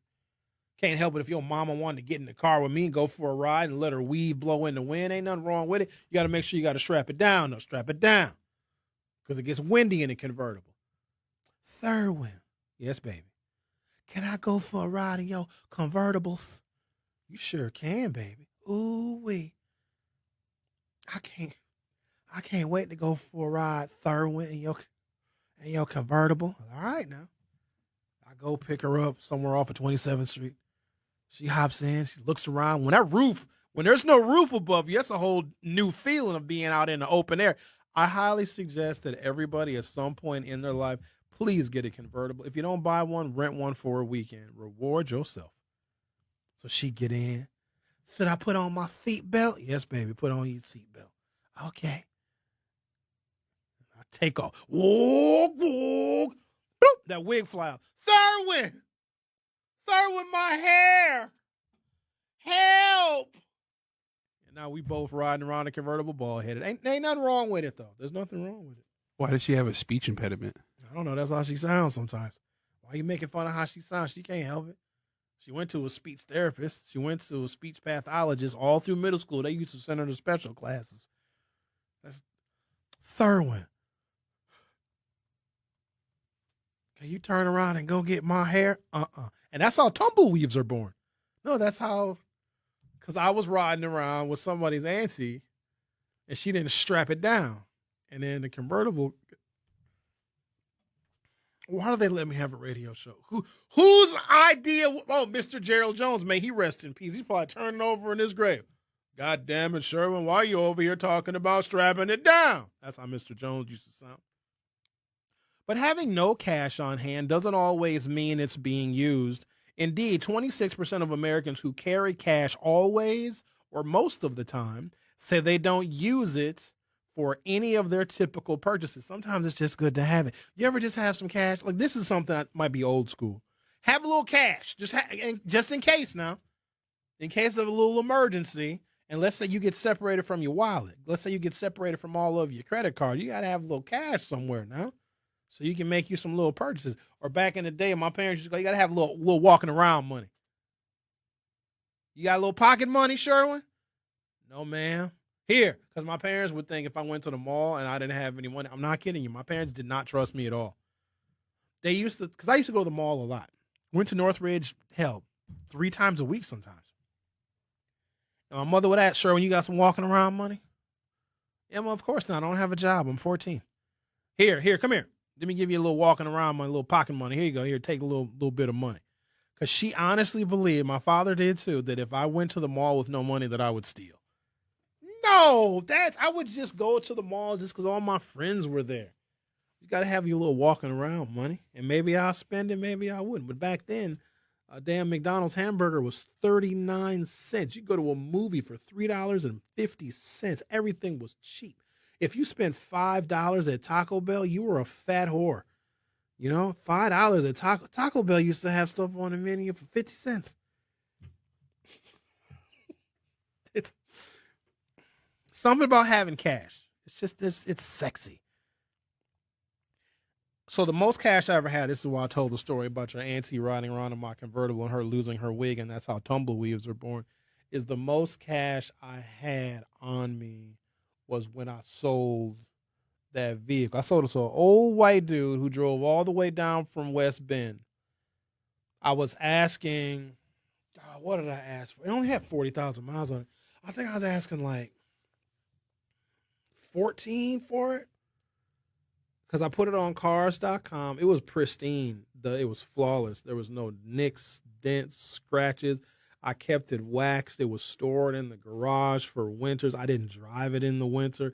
It was a beautiful, beautiful automobile. Go look it up. I had a 2005 Chrysler Crossfire convertible. It was garnet red with a black power top. Couldn't tell me nothing with that car. So I think I was asking 14. I had to get rid of it because I was just done with it. Because storing a car is a lot of pain in the butt. It's a lot of extra maintenance. You got to change the oil once you get it, ready to be put back in service. And before you store it, you got to make sure the battery is on a battery tender. You got to have fresh fuel in it. You got to change all the fluids, and you got to do the exact same thing when you put it in the storage. It was just, I got sick of it. I had my midlife crisis era, and I was like, let me sell this car. So I think I was asking 14 for it. Dude showed up with 11.9 in cash. I'm like, hold on, man. He's like, I got the money right here. Sure. He had it in a manila, one of them folders, a manila envelope. He's like, look at here. Look at it. Let me count it out for you. I was like, damn. And I had to get rid of it because I didn't want to, the insurance had expired on the vehicle. So if I kept it another day, I'd have to renew the damn insurance. And I didn't want to do that. So I was like, man, come on. Give me that. I snatched the money from him. Here. Made him sign the title. He's like, get on out here. And he brought his friend with him. 2 old white dudes from West Bend. It was funny when he took it on a test drive because I rode with him. And he went all up in the hood. And he's like, well, where should I turn? I was like, yeah, turn left. Go east. Oh, okay. This is interesting. No, keep going. Burleigh, Locust, Chambers, Hadley, Center Street. No, keep going. Yeah. Turn south. Yeah. But I think that was the most cash that was mine. I am not going to tell you stories from when I was much younger, hanging out in places I should not have been hanging out at, where it was somebody else's cash that I may have been in the vicinity of. But that was I took pictures with it. Now, I didn't go crazy and spread it out all over my bed and then roll around in it naked. That's gross. I don't ever want to do that because money is filthy. You know what people do with money? They snort cocaine with it. They do all sorts of really yucky, dirty things with money. But yeah, I think that was the most cash I ever had that belonged to me, is when I sold a car and I got undercut by a white dude from West Bend. See there, that's white supremacy for you. I should have sent him on his way, but he had that money talks. That's the truest thing I think I've ever heard my entire life. Yeah, I wanted $14,000 for that car. I don't even know if it was worth 14, but he gave me 11.9, and I snatched that 11.9. That 11.9 was sexy. 119 $100 bills. Come on, dog. Is that right? No. 11.9. No, 109. Yeah. Ooh, wee. All right, let's take a break. Come back. Check the YouTube poll. But I also want to tell you the jeopardy you could be putting yourself in, because we're all concerned about privacy. We want to make sure that our affairs stay private. when you use debit cards and credit cards, there is a traceable financial record that is being created, and that financial picture that you are painting of yourself every single time you swipe a card or tap a card is valuable information to retailers and to anyone who sells anything. And guess where all of that information is stored? Think about how many transactions you may do in a typical day, a week, a month, or even a year. It's a lot of data, right? Well, guess where it's stored, genius? At the damn data centers that you don't want to move into your community. The next big consumer revolt or revolution that we should have is we stop, at least for a day or two, maybe even a week if you guys can handle it, where we don't use our cards and we don't swipe and tap at all. We just use cash. So we put a hole in these financial pictures that they have of us as consumers. You're listening to The Truth with Sherwin Hughes on 101.7 FM in the city of Milwaukee. You can find us on YouTube. Search 101.7 The Truth on the YouTube. And while you're on YouTube, subscribe to my YouTube channel, Hughes Views 414. As long as you're there, you might as well. Don't go anywhere. I'll be right back. The Truth with Sherwin Hughes returns after this on 101.7 The Truth app, and 101.7thetruth.com. Educators Credit Union is more than a place to manage your money. On 101.7 The Truth app, and 101.7thetruth.com.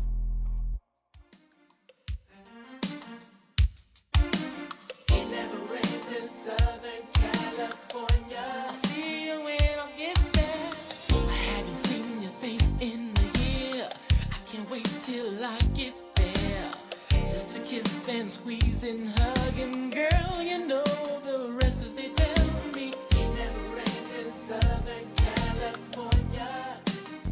And they tell me.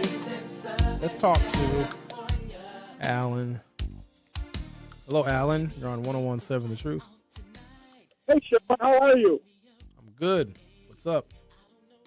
I just got off the phone with the cops over at District 4. So now I'm on board with defund the police. I'm just gonna put that out there. Like I told the guy, first he tells me I gotta talk a certain way. And I'm like, wait a minute, buddy. What does your thing say? Doesn't it say serve and protect? And then some woman, I'm using that with the air quotes, which I don't like using. Alan, what are you talking about? We don't even know. Take us off a speakerphone. You can't call a radio show on speakerphone. That's rule number one. You can't do that. Thank you. Can't do that. All right, here. Hang on. I've got you up there. Take us off. All right. I'll take it off the speaker. How about that? There you go.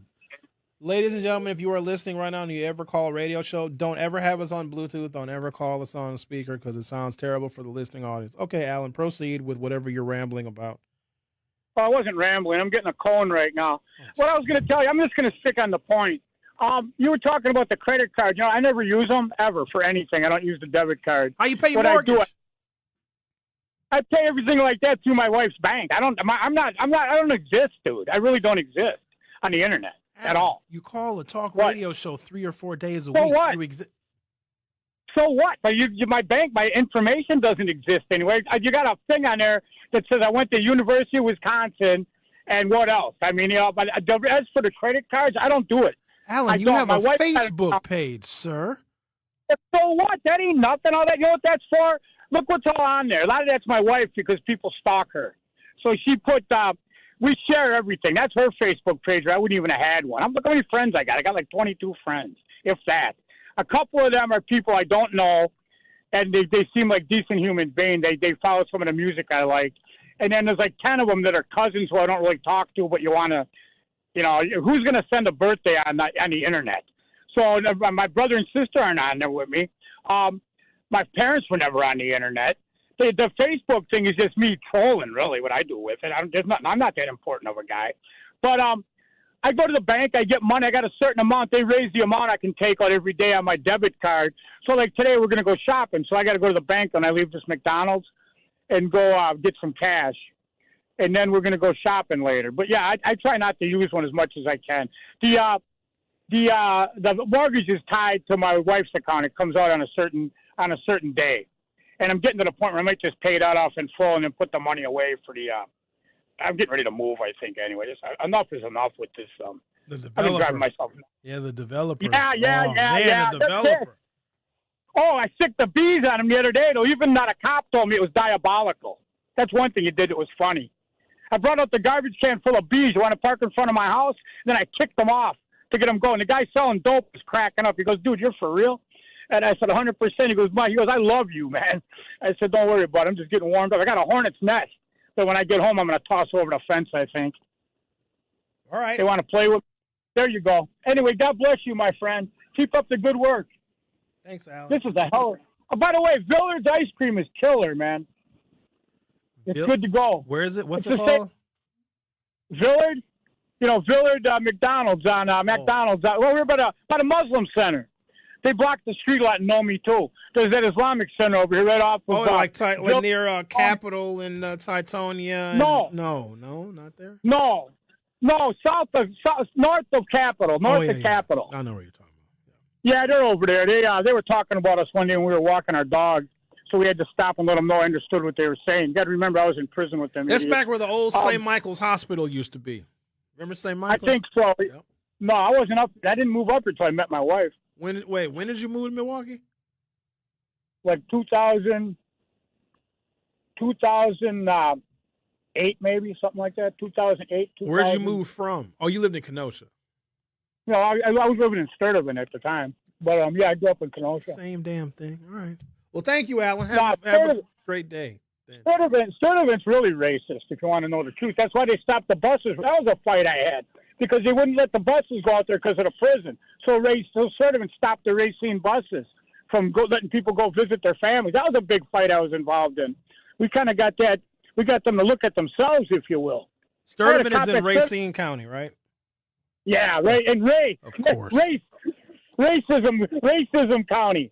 Then there's that farm there, that Apple Hollow. They're racist too. They one time wouldn't give my kids an ice cream cone, and then they're like, "Well, Ty said, hey baby, come here. What's going on?" And I'm like, "Why? What's going on at the darn ice cream thing?" They're ignoring my kids and dealing with all these white kids. So I talked to the guy. He goes, "I'm not doing that." I said, "Well, I'm standing right here in 3D, and I think you were doing it. I'm watching you do it. Want me to show you the video where you ignored my daughter?" So that was good. They tried to give us some free dinner. I don't want no dinner from that racist place. All right, have a good one, man. All right, you too. Oh,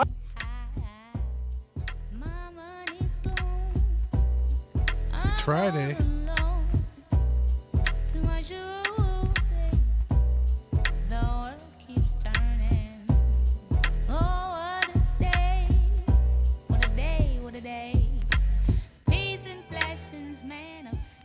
He just kept going on and on. Who requested this in the YouTube chat? I had to play it. Do you guys keep cash? Or do you use credit cards and debit cards? We're very curious. Vote in our YouTube poll. So far, 44% of you select debit card as your preferred method of payment. Another 28% say credit card. Cash, actually, also. To providing clean drinking water in Haiti, we're in more than 70 countries worldwide, bringing patients from sick to recovering, from emergency to aid, from crisis to care. This life-saving care is made possible by a global movement of supporters like you. Thank you. This is The Truth with Sherwin Hughes on 1017 The Truth, The Truth app, and 1017thetruth.com. Not that edible food. The food you eat? No. I have some food for thought. Since knowledge is infinite, it has infinitely fell on me. So, it was a stormy night. You know the kind where the lightning strikes. And I was hanging out with some of my artsy friends. Ooh, you. The night was. So this album, top 10 greatest neo-soul R&B albums literally of all time since the invention of human ears. Baduism by Erykah Badu. Holy smokes.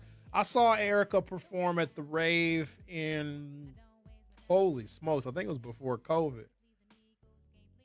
2019, probably. Awful. Wanted my money back. Horrible show. Horrible. Dreadful. High as a kite. She was so high, she didn't move. And she did, Erica probably did a 2.5 hour, 3 hour set. If I'm lying, I'm dying. Literally did not take a step forward, backward, left, or right. She was wearing this gigantic, ridiculous, huge 3.5, 4 foot afro wig with a little tiny hat hanging in the middle of the afro hair. It was weird. And then she go off on these tangents. Boy, do I hate when people go off on tangents. Isn't that something terrible? I was so disappointed. And I don't know if she tours very much, because I knew at the time that I had to go and see her, because I didn't know if I would ever get the opportunity to see her again, because her tours are rare. And I could not tell you the last time Erica was in Milwaukee. So when I found out she was coming, I went to the show, and it was just... You know what else made that show a mess? Is I went with my best friend and his girlfriend. Stupid! That was stupid, because guess what they decided to do when we got to the show? Get drunk and argue. You ever been the third friend when two of your friends are in a relationship and they're arguing? Ain't nothing worse than that. Because they try to make Sherwin pick a side. We'll get with Sherwin. You remember when he said, hey man, dog, you remember when I called you and told you Sherwin, who do you think is right or wrong? Screw both of you. I would divorce the both of you. Oh, they ruined it. And then because I drove. I was ready to go home. This was a whole mess. Oh, I think my friend went to jail that night, actually. I shouldn't be putting my people's business out there, but he put me in a very bad spot. So they separated at the show. She went to one part of the venue to watch the show. He was in another. They just decided that it was best, and that was probably smart, so they could at least enjoy the Erykah Badu show, which in itself was horrible. I'm in the balcony, all right? When the show was over, we had a designated spot in which we were going to meet by one of the restrooms, and then we were going to leave. Okay? Show was ending. Show was over. She's there with where she's supposed to be. We can't find him. So and now the security's like, yo, y'all got to go. Y'all got to go. No, we're waiting on a friend. I mean, the place is damn near cleared out. We don't know where the hell he went. So I figured he got angry and took an Uber. He left. That's what I figured. Okay? We're calling him. His phone is going straight to voicemail. We know that he was mad because he was arguing with his girlfriend. He probably drank too much, which he sometimes is known to do. So whatever. I take her home. Okay? Drive her home. Then I go home. Apparently, he was looking for us somewhere outside of the venue of the rave, and then got mad at me because I didn't find him, and got mad at me that I took his girlfriend home knowing that he was mad at his girlfriend. Ain't that some mess? So I said all that to say, Erykah Badu's Baduism album, it's so good. It came out when I was in college.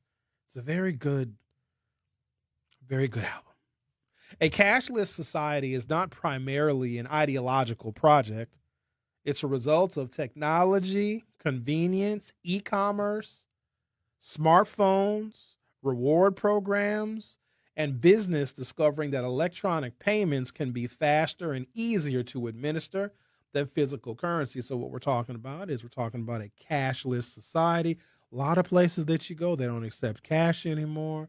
The 3rd Street Market Hall is a total cashless venue. If I'm not mistaken, American Family Field, where you go and watch the baseball and where you go and see other sporting events and things, even big concerts, they're cashless as well.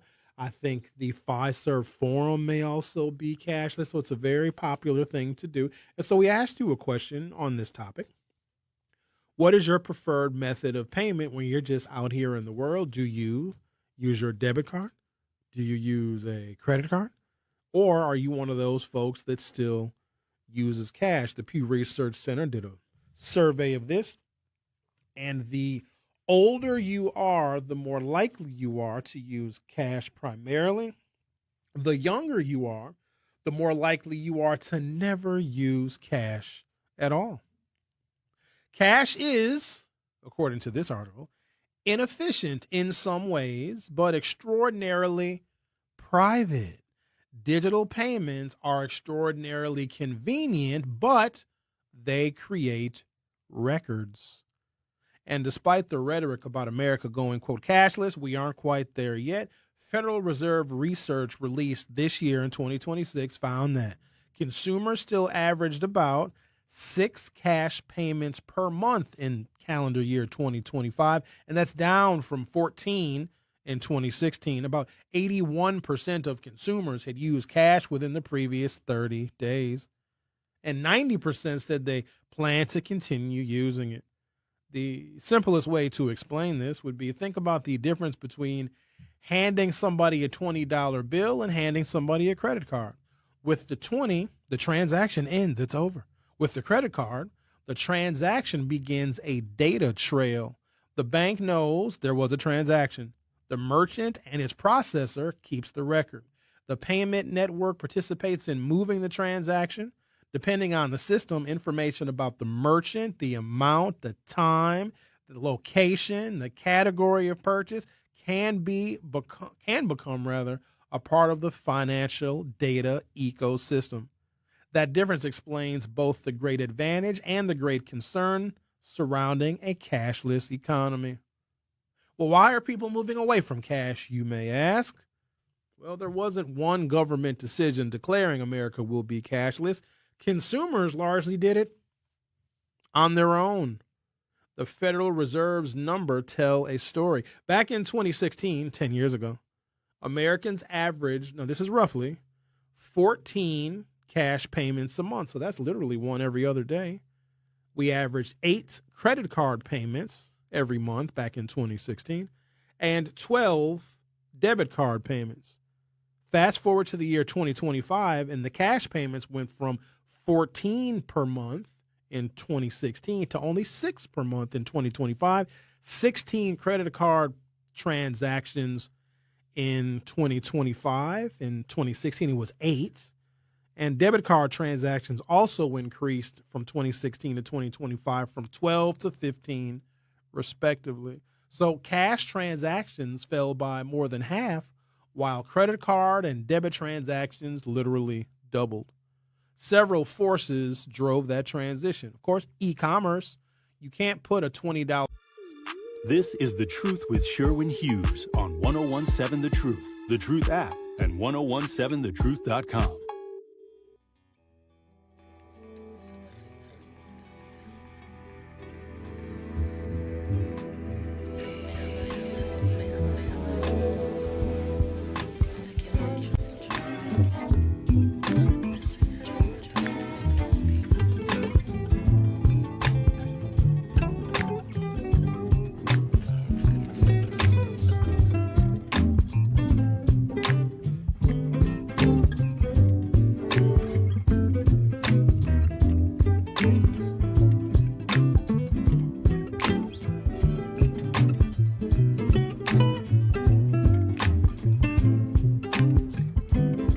Welcome to Hour 3 of The Truth with me, Sherwin Hughes. Appreciate you guys hanging out with us on a Friday. Well, what other thing would you rather be doing than listening to all of the information that we disseminate? Talking about this cashless society, which did take a little getting used to because it was a slow and gradual transition.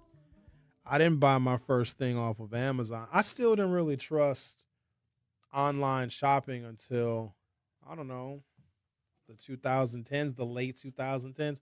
I didn't download and use Amazon until 2018. Everybody was, oh, Sherwin, you got to use Amazon. Because back, what I remember of Amazon, because Amazon's been around since the 90s. They used to be a book reseller, and it was always stuck in my mind. It just didn't make any sense to me how you could then get damn near anything off of Amazon, because when they first started, that's where you went and bought used books. Amazon used to operate like an online bookstore. But then, of course, they added literally everything under the sun. But I didn't really trust these online transactions. But you know what really accelerated it? And the article that I have backs this up. COVID. You were at home, and if you needed things delivered, if you needed a purchase, and you couldn't just go out to the store and get stuff. Plus, stores in your neighborhood were running out of stuff. Do you guys remember the fact that we ran out of toilet paper?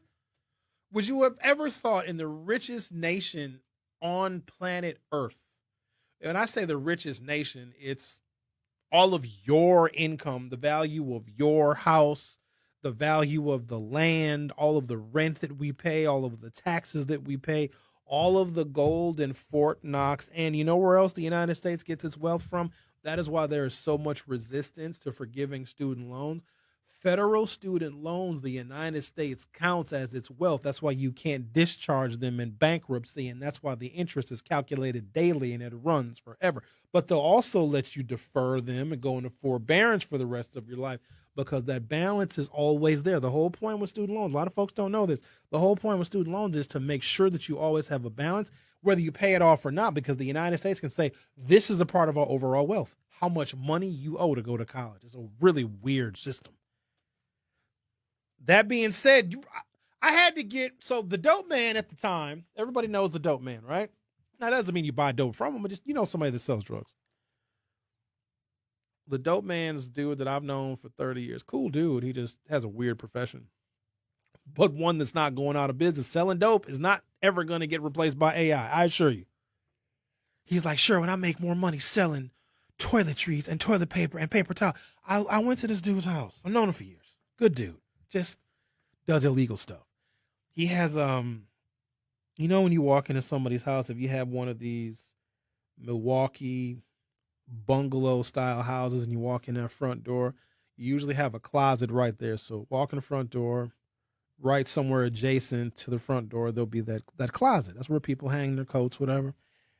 From floor to ceiling, he cleaned out all of the clothes, all of the coats, all the winter jackets, all of the shoes in his front closet. And when I say floor to ceiling with toilet paper, my man had Cottonelle, my man had the Charmin, my man had the Scott, my man had the paper towels, my man had the Brawny, my man had the Quicker Picker Upper. He had, I'm not kidding you, the entire front closet. He's like, go ahead, Sherwin, get what you need, playboy.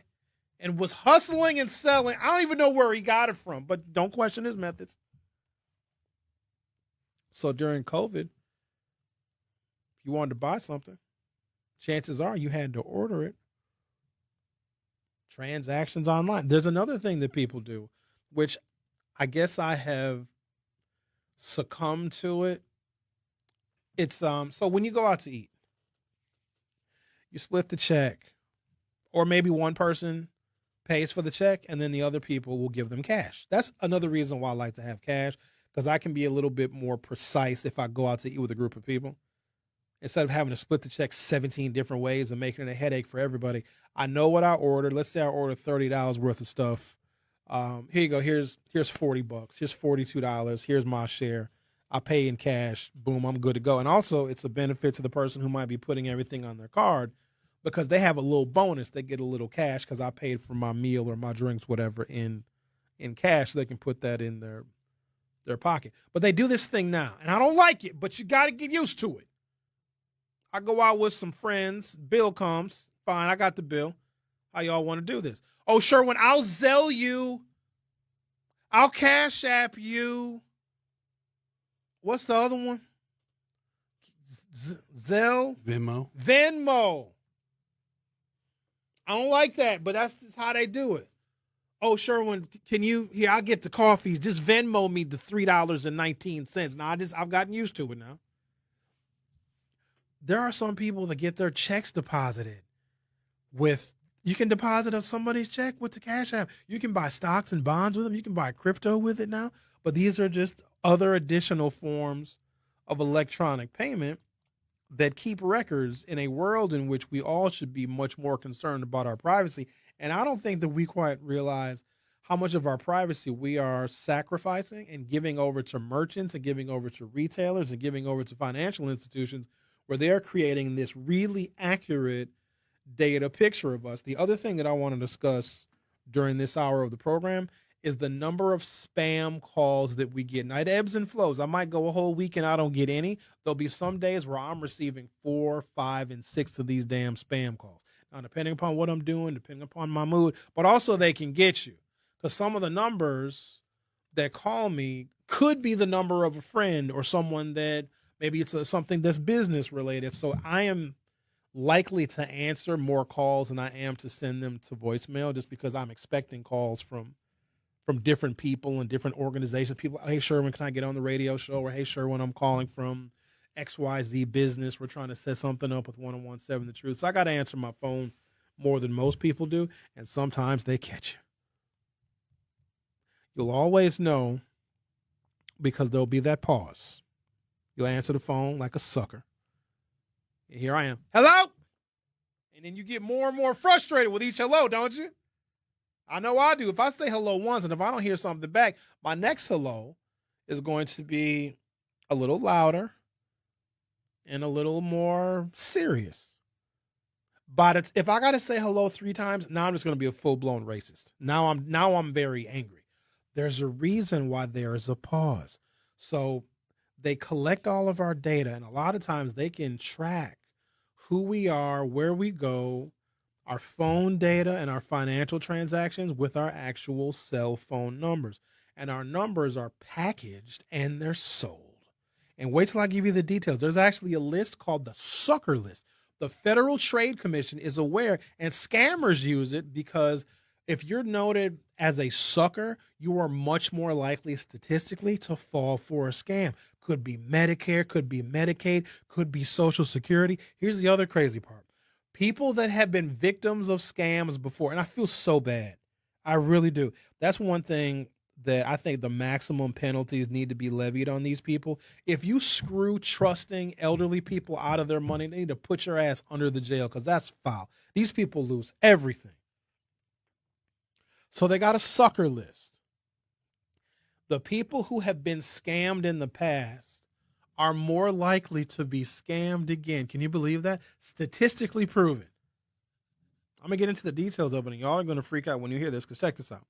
There might be someone who they got scammed. Let's say they got scammed out of $3,000. Oh, like, hey, we're here making sure that you're still enrolled in Medicare, Medicaid, Part D. Hey, we just need a little bit of your information. Oh, yeah, absolutely, sure. Here's my Social Security number, blah, blah, because they don't want to interrupt their Medicare and their Medicaid, not knowing this is a total fraud, okay? And they might even say they're calling from a hospital that this individual may have gone to recently and received service. Oh, we just need to confirm your information, ma'am. Just making sure we have everything so that Medicare gets billed and so that you don't get billed. And then the ladies, oh, absolutely, here's my information. Boom, they got her for $3,000. Here's what happens, okay? And chances are she's never going to get that money back again. You can complain and file a complaint with the Attorney General. You can file a complaint with the Federal Trade Commission. Of course, you can report that fraud. There'll usually be a news story on it.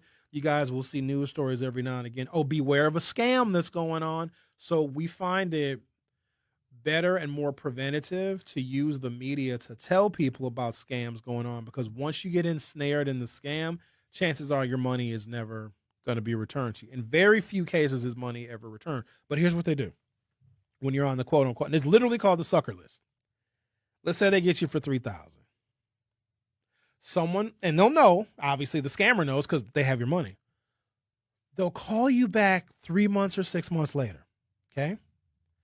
Saying that, hey, they represent some organization. And here's the thing, because they're the ones that took your money, here's what they say to you. Hi, Miss Smith, and they know your name. Hi, Ms. Smith. We understand that you lost $3,000 in a scam. We're very sorry to hear that, but we do have good news for you. We have been able to recover your money. But what we need from you is a $395 transaction fee. Do you know how many people actually fall for that? So many people fall for that it's a lucrative multi-billion-dollar business. So if you steal money from a vulnerable person once, you obviously keep their information because you got money from them. You call them at a later date and say, if you send us a little more money, we will recover your $3,000. All we need is your bank account information, and we'll direct deposit the money in your bank account in 24 hours. And as ridiculous as that may sound, do you know how many people are relieved to pay that $395, $295 to get their $3,000 returned, and then they get them again? So we're going to talk about that in a little bit, because that ultimately is what some of this stuff is leading to, these digital profiles that they can create. Because if you combine all the information we share via social media And then you take that information and you package it with all the information that everybody already knows about us, who we are, where we work, where we live. And then you look at their financial transactions, where they go, what they spend their money on, et cetera. And all of this information can be aggregated where they have these detailed profiles on us. And then that information is then sold. And we can get targeted. Sometimes it's legitimate stuff. Sometimes they're legitimate telemarketers. I would suggest everybody put yourself on the no-call list. About 260 million Americans are currently on it. Doesn't stop a goddamn thing because the criminals are still going to call you. But legitimate telemarketing businesses know that they'll be in violation of federal law if they call you anyway. But Rakesh and Kapoor and all them other people from India and Bangladesh, they don't care about no-call list. I'm going to take a break, come back. Continue our conversation. Maybe I should read some YouTube commentary. I'm literally getting a spam call right now. Unbelievable. I should answer. The reason why when you answer and there's that pause is because they use very sophisticated dialing software, and it can dial numbers at a rate faster than a human would. Right. And so it's dialing and dialing, and it's random numbers, and it's dialing and dialing and dialing. And when you pick up, they have to then route your call to someone who's available to take it. And that's what the pause is. So you have an automated system that's dialing and dialing and dialing. And finally they catch somebody that picks up. That has to be routed to someone who actually is available to take your call. And sometimes the call never gets taken. That's when you hear the disconnect. But that's what that pause is. And you know, when you hear that pause, you know that they got you. And now you're being marked and noted as someone who answers the phone. So your record now can get sold to somebody else as a list of people that are actually going to answer the phone. And then the next spam call is going to call from that. Take a break, come back, continue chatting. I will read a couple of YouTube comments on the other side. You're listening to The Truth with Sherwin Hughes on 101.7 FM. I'll be back shortly. The Truth with Sherwin Hughes returns after this on 101.7 The Truth app, and 1017thetruth.com. Are you looking for a place to shop that offers a fair market price? You need to visit Century Food Store on 92nd and Lisbon Avenue. This week, buy coleslaw, macaroni, or potato salad for $3.49 a pound. Hidden Valley Ranch dressing for $3.99. Golden Plump bone-in.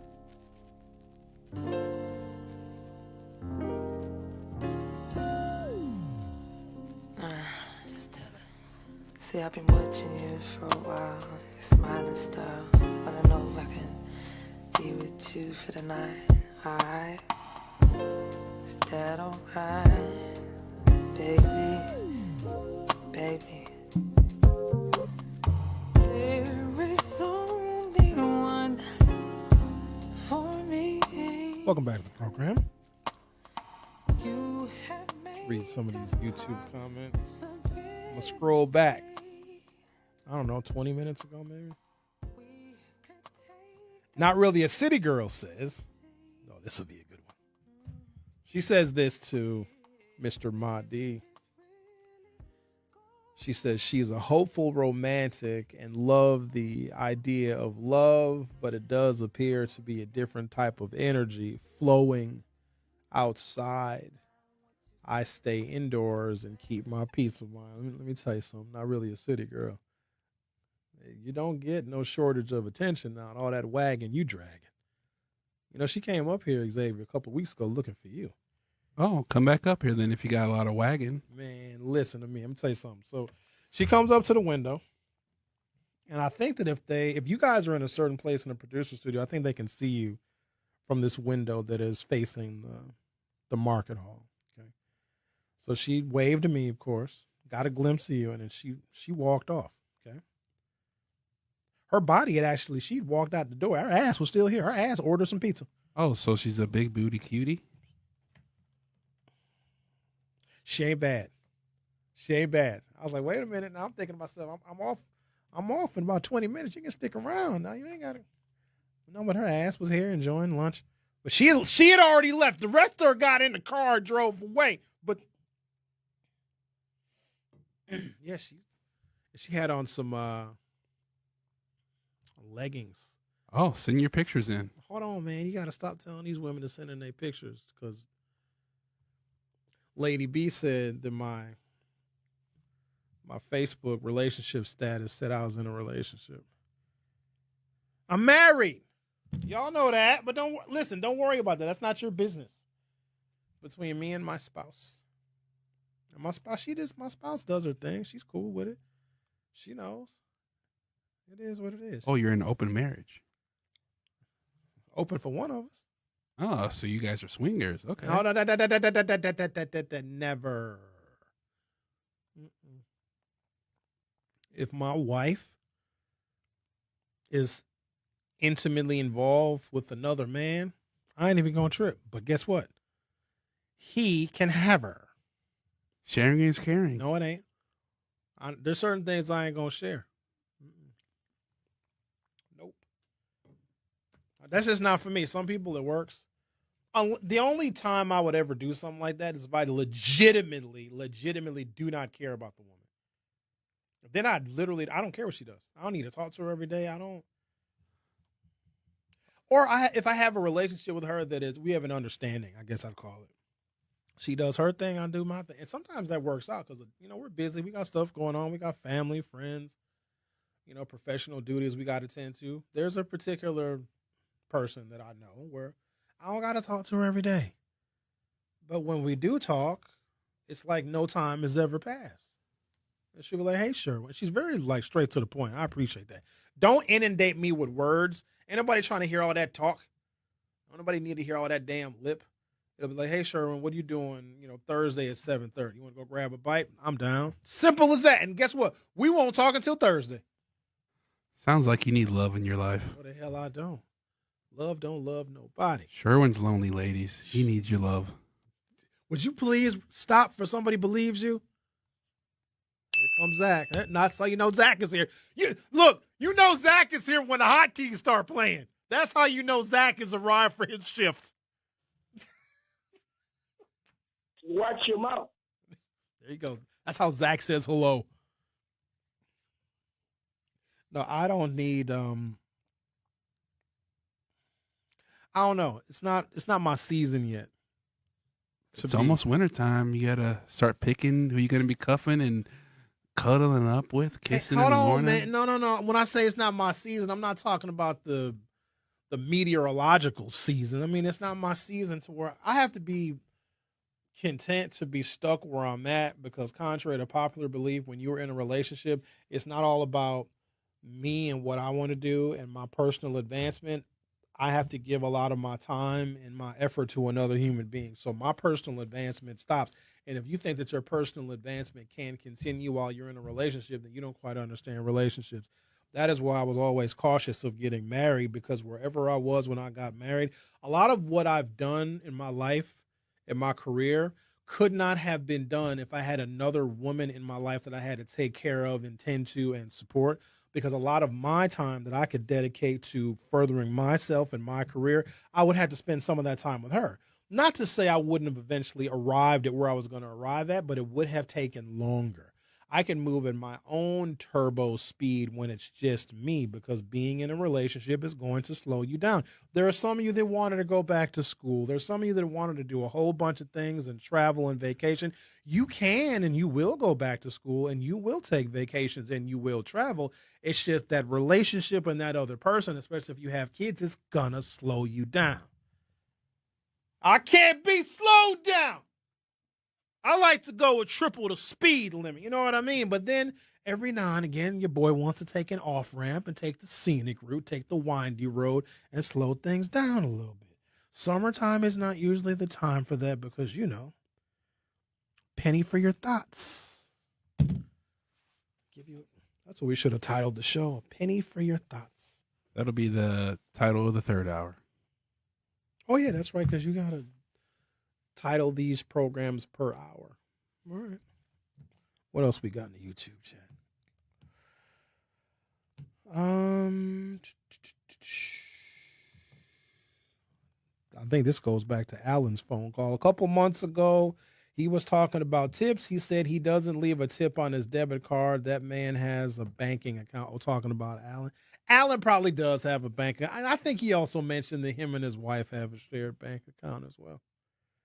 Then LT is over here talking about Honey Crisp and Granny Smith apples being so delicious. Granny Smith apples can be a bit tart. Oh, I got an idea for you. Y'all want an idea? Because, summer is almost over. But what is it, the one that's going on right now? El Nino? What's the weather system? El Nino. El Nino. All right, they said we are going to have a warm fall and a warm and mild winter because of the El Nino. So it's supposed to be like 90 degrees next week. It's going to be hot for a while. So y'all want a summertime treat. You ready for this? This is Sherwin's recipe. You ready? Get a pencil or paper or something to write down. Get ready, okay? You get you a decent little bottle of Sauvignon Blanc. It's a nice, crisp white wine. I mean, you can do white Zinfandel if you're cheap and ghetto. You can do white Zin. I would prefer you do a Sauvignon Blanc. Here's what you do. I'm going to humor you for a second, LT, when you say Honey Crisp apples because they work very, very well for this. You take you a nice Honey Crisp. They're usually not in season until the fall, but you probably can find a decent Honey Crisp somewhere around these days. Okay? You core it, chop it up. Chop.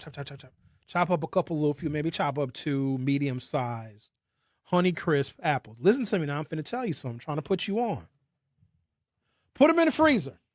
Put them in a little Ziploc bag and freeze 2 chopped up, chunked up in chunks, 2 Honey Crisp apples. Okay? Put them in the freezer. Then get you a couple of nice, ripe oranges. Slice them. Leave the rind on. Leave the peel on them. Slice them up. Okay? You get you a nice glass pitcher.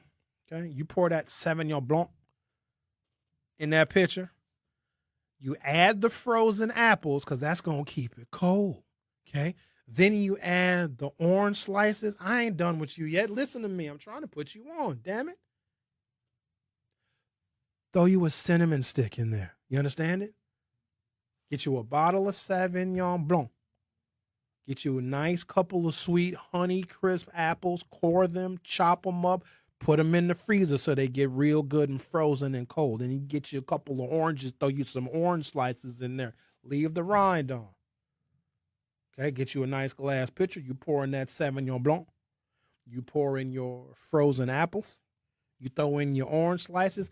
Throw in a cinnamon stick. And if you really want to go to town, let me show you how I go to town. You can drink it just like that. Serve it, a little outdoor, a little backyard, a little get-together, a couple of little friends, get you some nice little wine glasses. You got them frozen apples in there, keeping it nice and cold. It'll knock your socks off, and that cinnamon has just enough spice.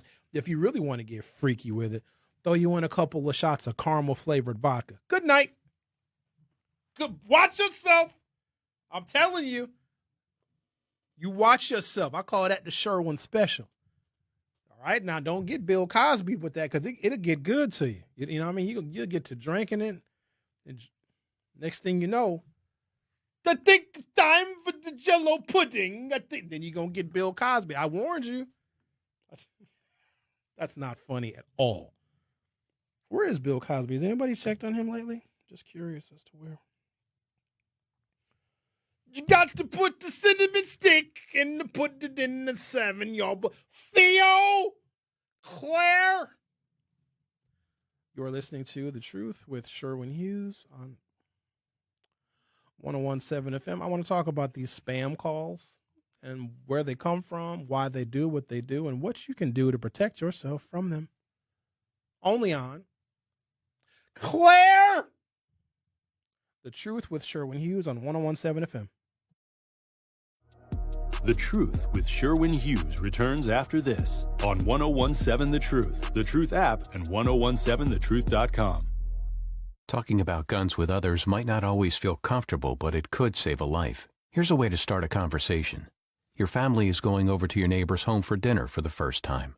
How would you ask if there are any unlocked guns in the home? Hey, we're so excited for tonight. Before we come over, though, may I ask if there are any unlocked guns in your home? Our guns are stored securely, locked in a safe that the kids can't access. Awesome. Learn how to have the conversation.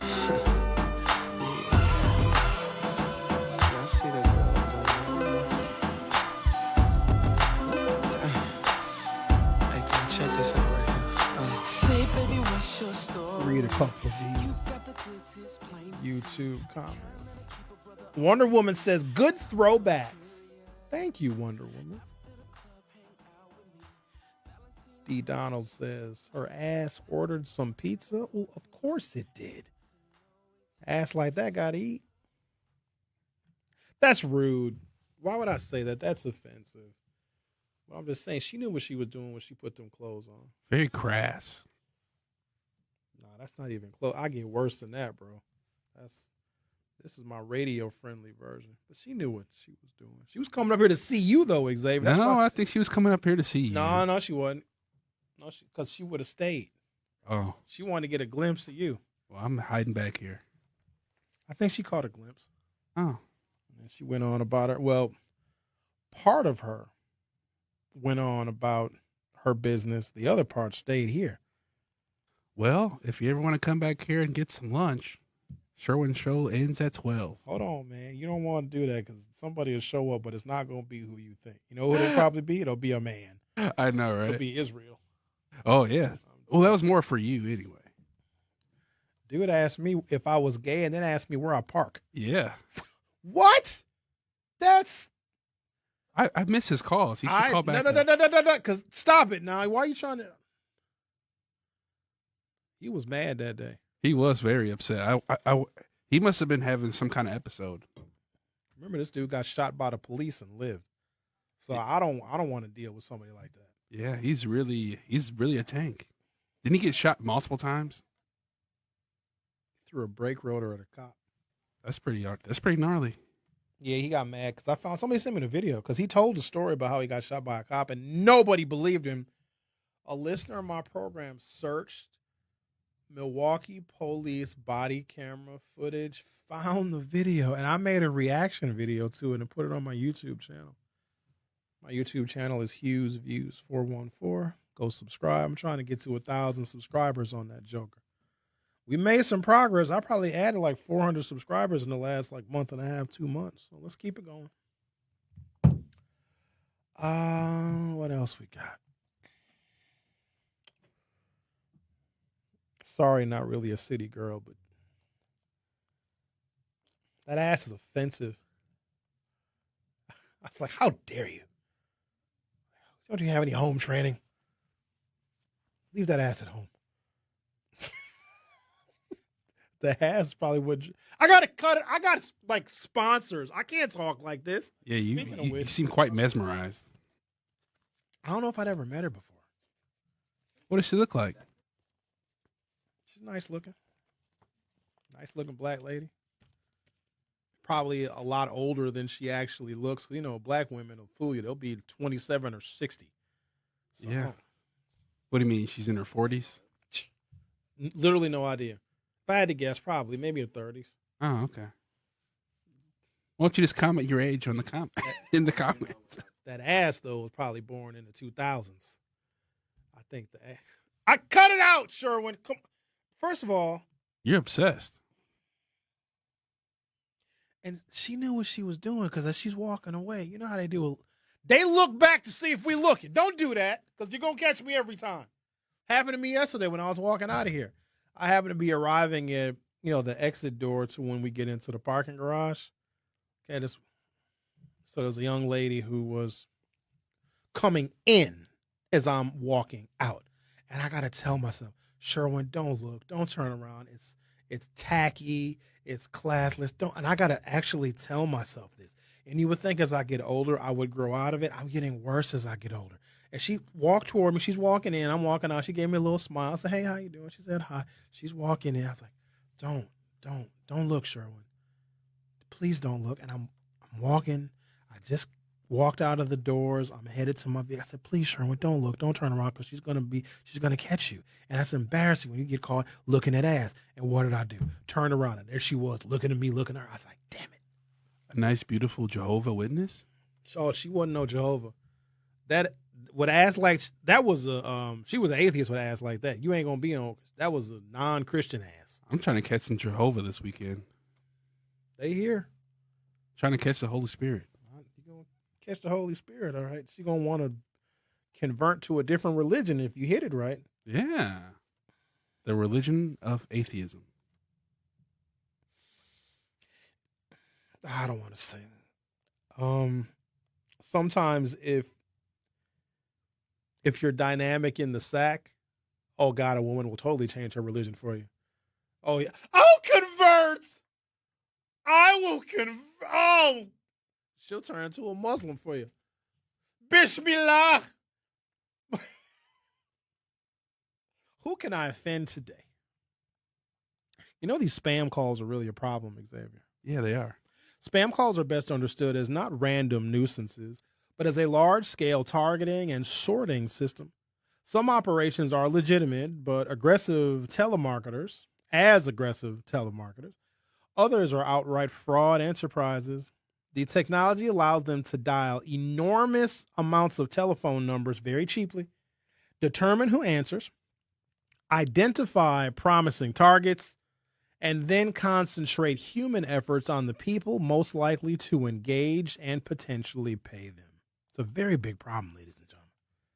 The Federal Trade Commission received more than 2.6 million do not call complaints in 2025, with robocalls making up most of those complaints. Debt reduction, imposter schemes, medical/prescription pitches were all leading categories. Well, you may ask, how did they get my phone number in the first place? Via several different pipelines. You may have given your phone number away without even realizing it. Online insurance quotes, mortgage inquiries, sweepstakes, contests, warranty forms, and surveys. Quote, check your eligibility sites, and comparison shopping sites can function as lead generators for these scammers. The Federal Trade Commission has brought cases involving consumer information collected through websites and then sold for telemarketing purposes. A 2026 academic study gives a striking example of the modern ecosystem.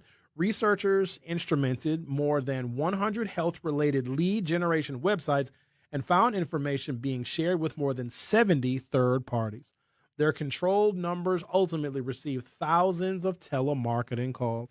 Other sources include commercial databases and data brokers, public records, old customer lists, breached or stolen databases, lists acquired from other marketers, and numbers generated or tested randomly and automatically. And the number displayed on your phone may have nothing to do with the caller. Caller ID spoofing allows a scammer to impersonate another number. Neighbor spoofing makes the number appear to have your area code or even the first 3 digits of your phone number to increase the likelihood that you'll answer. So when someone says, quote, they keep calling me from different local numbers, there probably aren't 30 different people in your community calling. It may be the same person changing their caller ID repeatedly. Why is there a strange pause when you answer? That pause is an important clue that you might be getting scammed. Large calling operations use automated or predictive dialing systems that dial numbers faster than human agents could do manually. When you say, hello, the system may need a moment to determine that a human actually answered and connect the answered call to an available agent. This creates the familiar ring, ring, answer, silence, click, click. Hello, Mr. Hughes. Sometimes nobody becomes available and then the call will automatically disconnect. There's another reason some suspicious calls matter even when nobody speaks. Answering your phone provides information. At a minimum, the calling system can learn that your number is active and someone will actually answer it. Depending on the operation, subsequent behavior, answering, pressing a button, calling back, or interacting with the agent can make that number even more useful as a marketing fraud lead. Now, that doesn't mean merely saying hello automatically compromises your phone or your bank account. The danger is primarily engagement and information gathering, not some magical ability to steal your identity because you spoke one word. Take a break, come back. To therapy that helps you get your strength back, step by step. We stand ready, quietly preparing, focused, and guided by one promise: to be fully devoted to you. Ascension, Wisconsin. Advanced care. Devoted to you. You are listening to The Truth with Sherwin Hughes on 1017 The Truth, The Truth app, and 1017thetruth.com.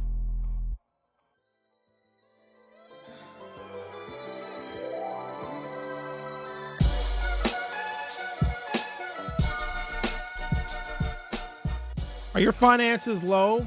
Your mindset off track? Or are you ready to get into real estate? Tune into The Journey with Coach Erica every first and third Saturday from 11 a.m. until noon on 1017 The Truth. It's about mindset, money, and real estate, helping you take the next step toward building a better future. I don't like this song, so we can do a better song than this. What else are we looking for? I'm not crazy about this. What's this one? There you go. American Family Insurance is a proud sponsor of The Truth. For almost 100 years, they've been committed to helping families protect what matters most, your home, your vehicle, and the dreams you're building every single day. That's why having the right protection in place matters. American Family helps you stay ready for whatever life brings so you can focus on moving forward.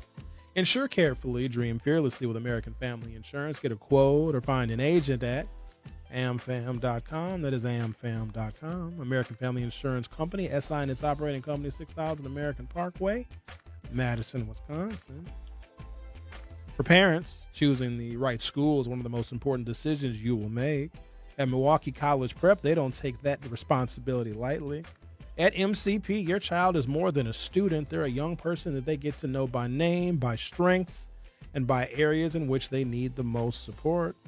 Milwaukee College Prep partners closely with families, provides steady support, and acts early when challenges arise so that every child can thrive. Your child's growth, well-being, and success are at the heart of everything they do. They'd love to meet you and your child in person to share more about how you all can work together. Don't wait. Seats are limited.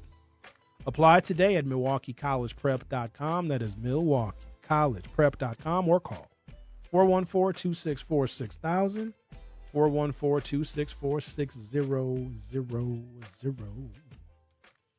All right. Let's see what we got. I hear this Donald person is cutting up in YouTube.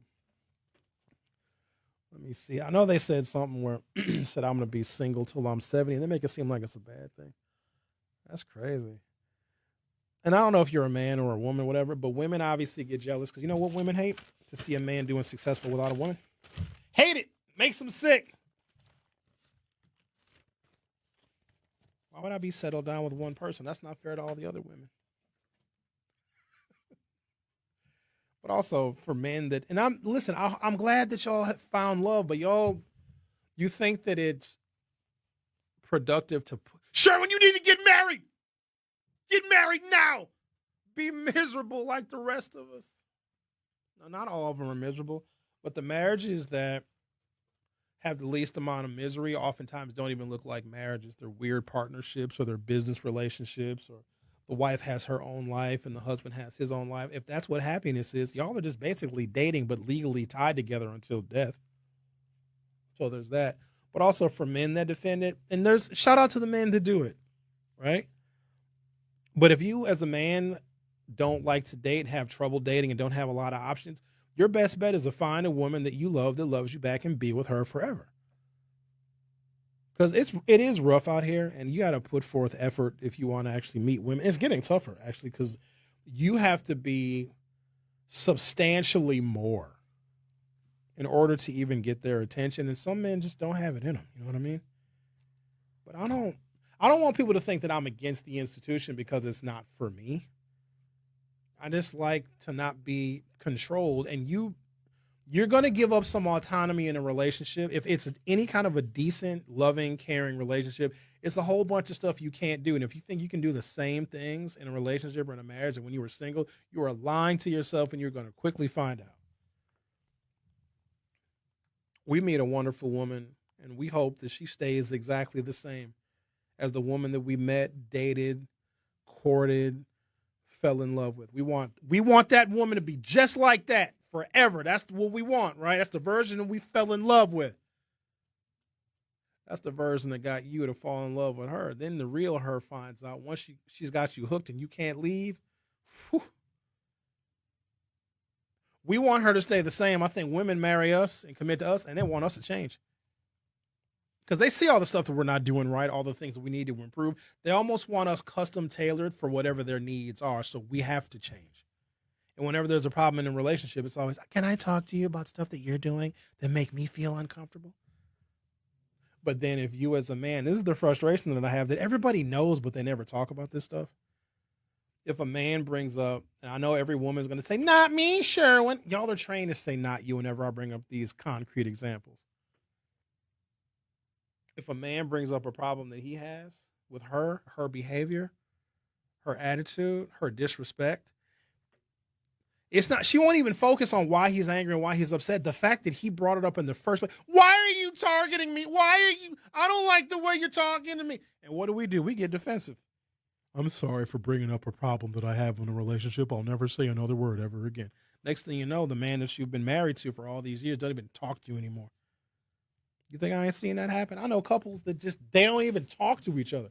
There's nothing lonelier than laying in a bed with someone who you don't even know anymore. It's terrible. People stop humping. You don't hump the way you used to. Y'all used to break stuff. Y'all used to be adventurous. What happened? Oh, I got too old. No such thing. You remember back in the day? Let's do it in the car. And listen, ain't nothing wrong with the car. Sometimes you got to make it happen, Captain. You know what I mean? You can't always go to somebody's damn house. When I go to my house, I'm going home and go to bed. I ain't bringing you with me. What? What's wrong? You ain't never did it in a car? Well, yes, I have. Exactly. But you just made me think about something else, but I don't want to. Tell us. Oh, what happened? Well, I don't want to. Oh, yes, bring you it do. up. Yes, you do. Where you be making me tell my business. Come on, Xavier, what happened? My father's listening. I can't. My father is listening to you from heaven. Love you, Eugene. He doesn't mind. No, come on, Xavier. Sorry, Larry, but Larry, he didn't mean it.